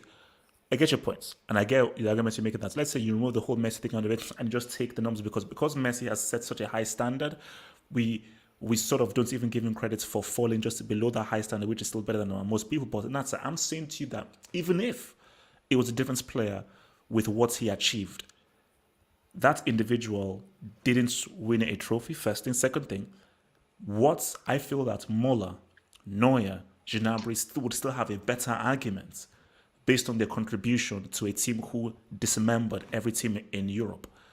So it's like, how can you put a Barcelona player ahead of any Bayern player when what did all those Barcelona players do domestically in La Liga, and what did they really do in the Champions League? So they didn't do anything exceptional as Gnabry. Miller had the same amount of I thought he just said it was individuals. Why are you now saying trophies? You said individuals. No. Ben, I said how these individuals contributed to a team being superb. That's still an dynamic. It is what that individual did. I think Red Devil needed Lando. He needed the Lando. I'm saying Müller has the same amount of assists in the Bundesliga as Messi did. So if we're going to talk about assists, well, Müller has the same assists and won a treble. So in the where? In the Bundesliga. Barcelona. Add on like to that. Double says, DOD, man. The DOD in Bayern in Bundesliga. My point is, you have to add that onto fine, say Bundesliga. Last time I checked, Bayern Munich are current holders of the Champions League. So he's done that, on top of the treble that they've obviously already achieved. So Muller is the second best player in the world. Wow. But if Muller wins a Ballon d'Or, this football's done. It's finished. It's done, man. We should start playing snooker. This is the disrespect that Thomas Muller gets. Someone that like is regularly consistent, who actually had a good season because he's not Lionel Messi. What does he do about he's not playing in Barcelona? Shouting, being like scoring and being angry. Respect Muller. Okay. I respect him. You're disrespecting a World Cup winner. You're disrespecting a World Cup winner. Okay, Thomas Muller is a World Cup winner. Something that was 6 years ago or 7 years ago, brother. It doesn't matter if he's 2 million years ago. If you on his CV that he won that. Pause. Everyone pause. Griezmann is a World Cup winner. Then Griezmann is the best player in the world. Calm down. Giroud is the best player in the world as well. Okay, look. Can I get a fact check here? Is this real or bull crap? Did he score 51 goals? For country, yes. I think that includes country. Stop it. So my thing is, first of all, 1 goal. Okay. How many of these goals were against Antarctica? I think 20 were penalties. 20 were penalties. Andorra. And Andorra. So basically, that's my thing. How many of these? How many penalties? And how many were against Antarctica and Alaska and the South Pole? It's got 50 penalties. Even if 36 goals and 24 assists, that shows a larger, better repertoire because that shows goal scoring and also shows creativity as well. But even if you give me these two, I'm sorry, these guys let's just cut the crap. Why were these guys nominated? 15 against Lithuania. No. So, money. So basically, look, see, it is about promotion. They want people to watch this award, and they want to bring in their fanboys. And we had a very interesting conversation during the whole sickle cell stream I had with Daniel, because these Messi and Cristiano fanboys, guys, I realize that I've been an idiot. I've been stupid. I am arguing with psychopaths. I'm arguing. Shut your mouth. I'm arguing with psychopaths because these are guys who obsess about these two individuals. They're not football fans. They don't care about football. So once you have people who are obsessed with these dudes, you have to always nominate them. So it has nothing to do with their achievements. We need them to always be a staple so they can bring in the whole thing. But for me, I just think it's unfair because depending on what Gnabry did and what Thingy did is crazy. But guys, didn't Ronaldo miss the last one? Wait. Let me ask this and then we can sort of round this off. Last question, we can round this off. Does Lewandowski truly deserve the award?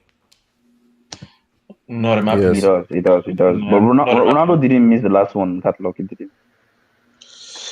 Okay, Ben, he attended. Easy. Ben, why do you think Lewandowski deserves this award? Why do you think he deserves the award? Okay, when relating to other people's performances, he was the best player, and that's the best way to explain it.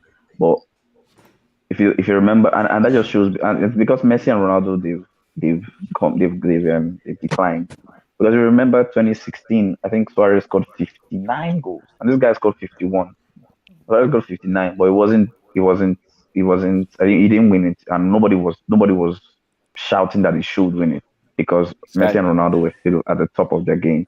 So I don't think he had the. I think he's great. I think he's one of the best. But I think this season, because of other people, we now slightly overrated in terms of like how magnificent it was. It was great. It was 51 goals. Ronaldo and Messi scored 60.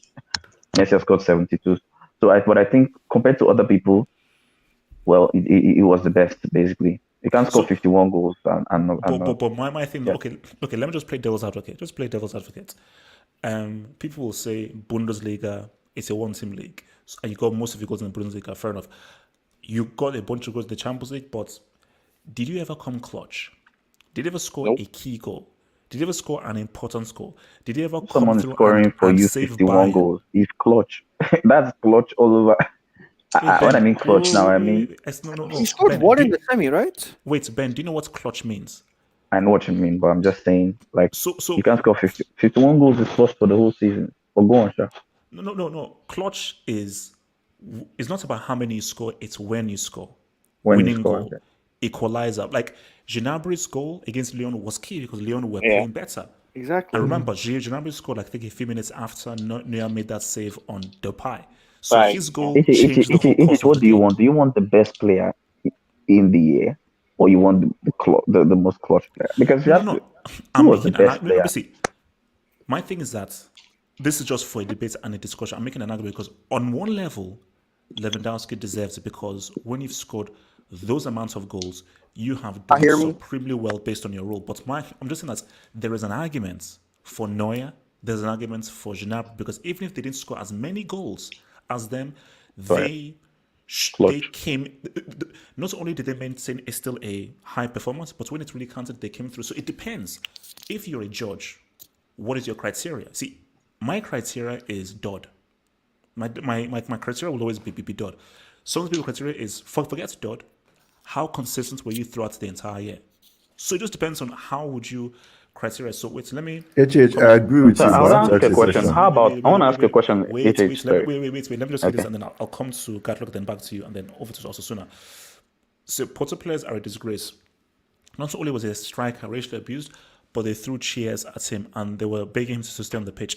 Yeah, look, I remember seeing that whole thing, man, and it just shows that those guys are a bunch of pricks. If your teammates can't support you during those things, screw them. And it just shows that those guys are just a bunch of trash. And even the manager as well, Sergio Conceição, he didn't even do much to even help that situation. So always see if your teammates help in the situation. Gatlock, talk to me. Yeah, I agree with you with the old Dodd, but I need to ask you a question. How many goal contributions did Lewandowski have against Chelsea? So what's it called? Osasuna. Take it away. Osasuna. So I was going to ask a question. Okay. Ben, ask. No, sorry. Okay, Ben, ask a question. I'm going back to Osasuna. Ben, ask a question. Where do we? And obviously this guy shouldn't be in the top three, but where do we put Haaland? This guy scored a lot of goals, man. No. This guy scored stupendous amount of goals. Top 10. Ben, yeah, top 10. I think he scored almost 40-something goals. He already won Golden Boy, so that's enough. Wait, Hey, you're lucky he's injured. Wait. Okay, wait. Osasuna. I think we're going to go to. So Osasuna, what would your criteria be? How consistent you went throughout the year, or you would put particular weighting in how well you did in the biggest, most important games? I think it's one thing to score a hat trick against Huesca. It's another thing to score a winning goal against Atletico Madrid. So for me, I think in the end it goes to degree of difficulty. I do like consistency. I do like it a lot. But if you are not coming in clutch, if you're not actually going to play well in the games that are important, there's no point in playing well in the games that are not important for me. So, I mean, has less goals. Signing. Less goals than Christian Benteke. No. We're talking last season. But he won the trophy. So yeah, he did win I'd the say trophy, for actually. Lewandowski, I think that's why I said I put him second and Mr. Gnabry first. It's why I don't think that Messi should be in the top three because the big games against Real Madrid, against Valencia, against a team like Atletico Madrid, he showed up actually. Atletico Madrid, he showed up, but in a lot of those more difficult games, What was that? I have no idea. so in a lot of those big games, I don't think Messi was extremely relevant. So that's why I think he was still a very good player. I would put him top 5. And one more thing, Cristiano Ronaldo. Yeah, he scored a lot of goals, a lot of penalties. I used to actually be a Ronaldo fan by myself before I started, watching HH regularly and watching HH actually, to be honest. HH. So you fell for it. HH, feel proud of yourself. Wait, can I just play? I will say you saw the light. I will say, like before, I think he was probably beaming at off his times the scout. greatest player, but right now I see a guy that sits in the opposing box, doesn't pressure. He can't do anything. Well, he can do some things on the ball, but it's usually kind of disrespecting this guy. No. I think he's still a very good player. I think he's still top 10, but I think you cannot put this guy in the conversation for the best award when all you've done is score less goals than Ciro Immobile in the league. Exactly. If that's what you're known for. That's if you're fair. known for scoring goals and you score less than Ciro Immobile, He has less than Ibra as well. and well, that's this season. No, I'm talking about this season. Heat is enjoying this. But Heat is enjoying this. what is the? You guys say? I heard something about Lewandowski breaking a goal record. What was the goal record that he broke? He didn't break any goal record, though. Please, let's calm down. I wanted to ask that. I was wondering, Wait. Yeah. Okay. Wait, Hey, no, Tish. Hey, Tish. no. Wait. No. I'm gonna come to this because he has not spoken yet. Darwin's. Okay. Darwin's close. So give me, who do you feel that Messi and Cristiano deserve to be in this top three? Mr. Darwin's Seoville. Darwin Seoville? Okay, he's not talking. Okay, let me. Can I play this? Wait, for the guys at the Aubameyang, let me just play this for you, okay? Take away Aubameyang's goals. He's just a light-skinned Danny Welbeck. That's all I'm gonna say. That man scored clutch goals, and clutch for the FA Cup. Yeah. But to be fair, like this is last season. Aubameyang was clutch amongst last season. The FA Cup was just like, he's been so bad this season. It's been an major issue, man. But see, my thing is this. He got luck. The heck? Look, that's how that comment made me, man. That was a Müller goal as well, by the way, Gatlook. Just putting shout out to Müller there. But anyway, go on, Gatlook. Oh my god. No, but see, my thing about it, guys, is that look, as I said again, man, can I just end on this? Let's just end on this and then we can go through stats. How do you lose 8-2? Like, can we just sort of Saint-Etienne. It's no. You see, because for me, I still believe that, and I don't know how Jamal feels about this. Did Liverpool end Barcelona, or was it 8-2 that ended Barcelona? What was Barcelona that ended Barcelona? Roma ended Barcelona, to be honest. No, it wasn't Roma. Barcelona ended itself. Yep. H. I'm going to tell you right now. I know who ended, but you guys will not see it coming. Wait. Let me come to Jamal. So Jamal, what do you think? What's ended Barcelona? Was this Roma, Liverpool, or Bayern? I'm gonna be biased here. For me, it's Liverpool because after that corner taken quickly, Origi. After that, Where was Ter Stegen? Where was Ter Stegen for that goal? Where was Ter Stegen? No, he was back in Germany. Even the best coaches don't. The best players don't always show up. Calm down. But guys, this is my argument. Let's just do like a quick what if. If Barcelona won that Champions League, Shout out Marvel. What if? Can we agree that would be the greatest ever season by an individual? Messi would be a horseman. Messi would be a horseman. Easy. Yeah, that would be one of the greatest. Yeah. No. But they would have still lost 8-2. No, they wouldn't have. They would never lose. Remember when he said? I think Messi would have just decided to say, you know what, I'm gone. No. It would have emboldened him to stay. So they will have lost 10-0 if he would have left. But see, I'm not let me sure. tell you what ended Barcelona, though. It's actually a person, and it's not Bartomeu. I know you think it's Bartomeu. It's not Bartomeu. It's Florentino Perez. Florentino Perez. He planted Bartomeu there. His brother. Yeah. His friend. Of a twist. Yeah, so he did that. Bartomeu did all the rest. Okay, last question, and then we're definitely going to be off. And I just want everyone just to give a quick answer, and then we'll get out of here. Just quick answer. January transfer window. I'm going to give you three options. So January transfer window. Does Messi sign a pre-contract for the summer? Does he leave in January, or does he remain with Barcelona? These are your three options. Pre-contract, which means that he will then leave for a free. Nata changed that to AV. He signs and leaves in January for a fee, or he stays in Barcelona. Osasuna, what does he do? Can you a couple minutes think about it? Okay, Jamal. You don't even need to think about it. Okay. Oh my god, so obvious. Jamal. He remains until the summer. Sorry, say again. He remains until the summer. He's scared. He's scared. Okay, so he lives in the summer. Okay. Yeah. Gatlock. He goes back to Argentina.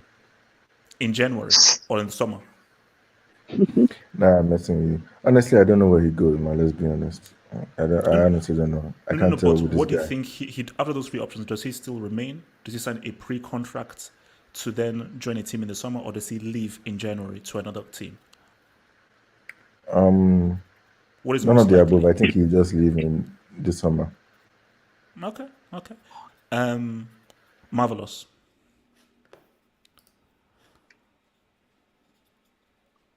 Okay, what's it called? Actually, do I have Marvelous muted? Cassius. Remains until the summer. And he definitely lives in the summer, you say? Barcelona broke, so yeah.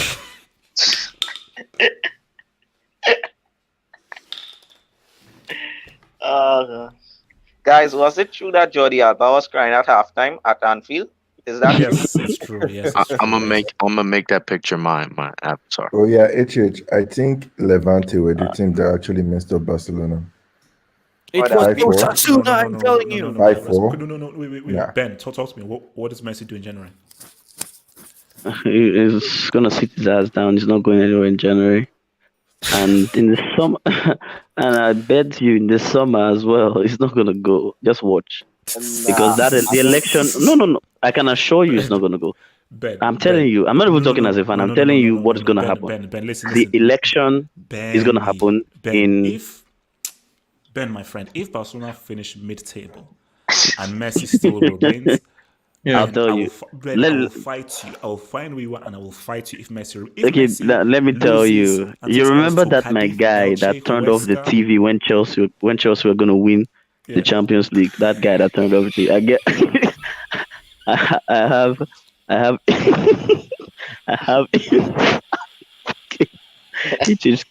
have insight. Yo, why I don't would think you they be playing remember. on the bottom right? Why would you be playing on the bottom right? Wait, I Ben. don't think. Wait, why? What? Wait. What did the guy do against Soisa? He turned off the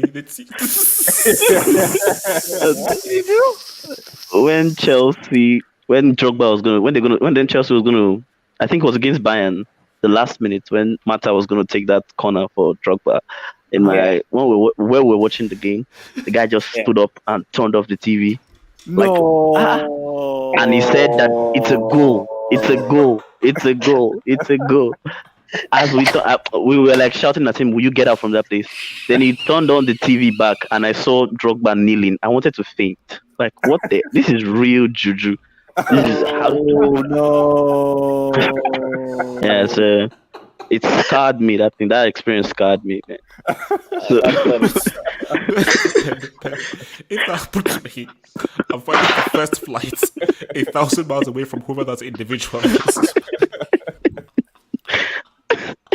but anyways, back to the point. I don't think Messi would leave.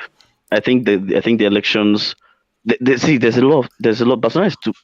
People are going to be talking to him. People are going to go to his house, going to beg him. People will lie down for him to sleep, step on their head. Different things will happen. And they will bring in Javi. In fact, they will bring in maybe Iniesta and Javi to coach anything he wants. They'll probably make him the president of the club or something. But he's going to stay. HH, I have an answer for you. Wait. Okay, no, I'll come to you. So, Natsa, talk to me. What do you think Messi does? All I'm gonna say, if you guys think the GOAT of football is staying at a club where it's declining, do you guys know how old he is? He wants another CL, bro. Do you know how old he is? He's not gonna wait for another project for them to make him a good team for him to win the CL. He's gonna go to a ready-made team, and if they don't sell him in January, Barcelona, the most idiotic run club to ever exist, if they sell him in January, because if they leave him for free, you're selling the most valuable player in the world for free. Are you crazy? Are you? I don't Bro, even think it's possible. if I was, I know it might not be possible, but they need the money. Just take it. Just take it. You'll get his wages off the board as well, and you can plan for the next season for the future. Just take it. You always and take Gareth Garcia on the way. Okay. Let me just say one thing. I don't even think it's possible because there's an interim president, and he can't make decisions. Like There's no president. Okay, so what's it called? Red Devil. What does Messi do? Stays into the summer and then leaves for a free to PSG, where he gets linked up with Neymar and Mbappe, and apparently they go on and win the Champions League. Why do you use the word apparently? Why did you throw How apparently rich in? are PSG? Apparently, Those guys will only spoil him. Wait, Take him to the Red Devil club. talk. Red Devil talk. They'll take Messi club in. PSG are the biggest, will and continue to be the biggest bottlers, in Europe, and that won't change, Messi or no Messi. So, but we'll see what happens. Okay. Also, soon round us off. What do you think Messi does? I need some time to look at exactly their position in their league and their fixtures. Their position is 9th, but they have 2 games in hand. And in terms of their games that they're going to play, it's Valencia at home, Valladolid away, and Huesca away, and things like that. Huesca are tough. Huesca are tough. Don't diss Huesca. I can't diss Huesca. We are beneath them, eh? So what does Messi do? Messi, if those games go well, he will stay, and it also depends on the Champions League draw, because their most likely opponent is actually Bayern, which is interesting. But I think if they don't draw Bayern, and if they do pretty well in the next couple of games, Messi will try and figure out a way to stay and still try to get Barcelona to sell him for a reasonable fee in the summer, whether it's by signing a short contract or something like that or whatever. But if things go wrong and they lose to Huesca, they lose to Valladolid, they lose to Valencia or whatever, they get 1 point out of 3 games, he's out of there, and he's going to I cannot say, but he's going somewhere else. Okay. Guys, Guys, no, we're out. No, I didn't talk. No. Wait. Who didn't talk? I didn't talk. Me. Marvelous. Go for it. I'm sorry for all of you. I'm sorry for all of you, but I think Lionel Messi will stay at Barcelona, and I think he will retire at Barcelona. I said it. Just what he means to the club. In regards to Natsa, I don't think Pep Guardiola will even allow the Manchester City board to get him, because Pep Guardiola's wish is that Messi retires at Barcelona. I think psychologically they have him at a point where he feels forever in debt to them, and he will never ever leave them. The man means so much to the people of Catalonia that I never see him retiring. And I have a theory that will make a lot of Barcelona and Messi fanboys hate me. I think Barcelona's biggest problem, aside from Roma and Liverpool and all the catastrophes that's happened to them in Europe, I think Messi is Barcelona's biggest problem.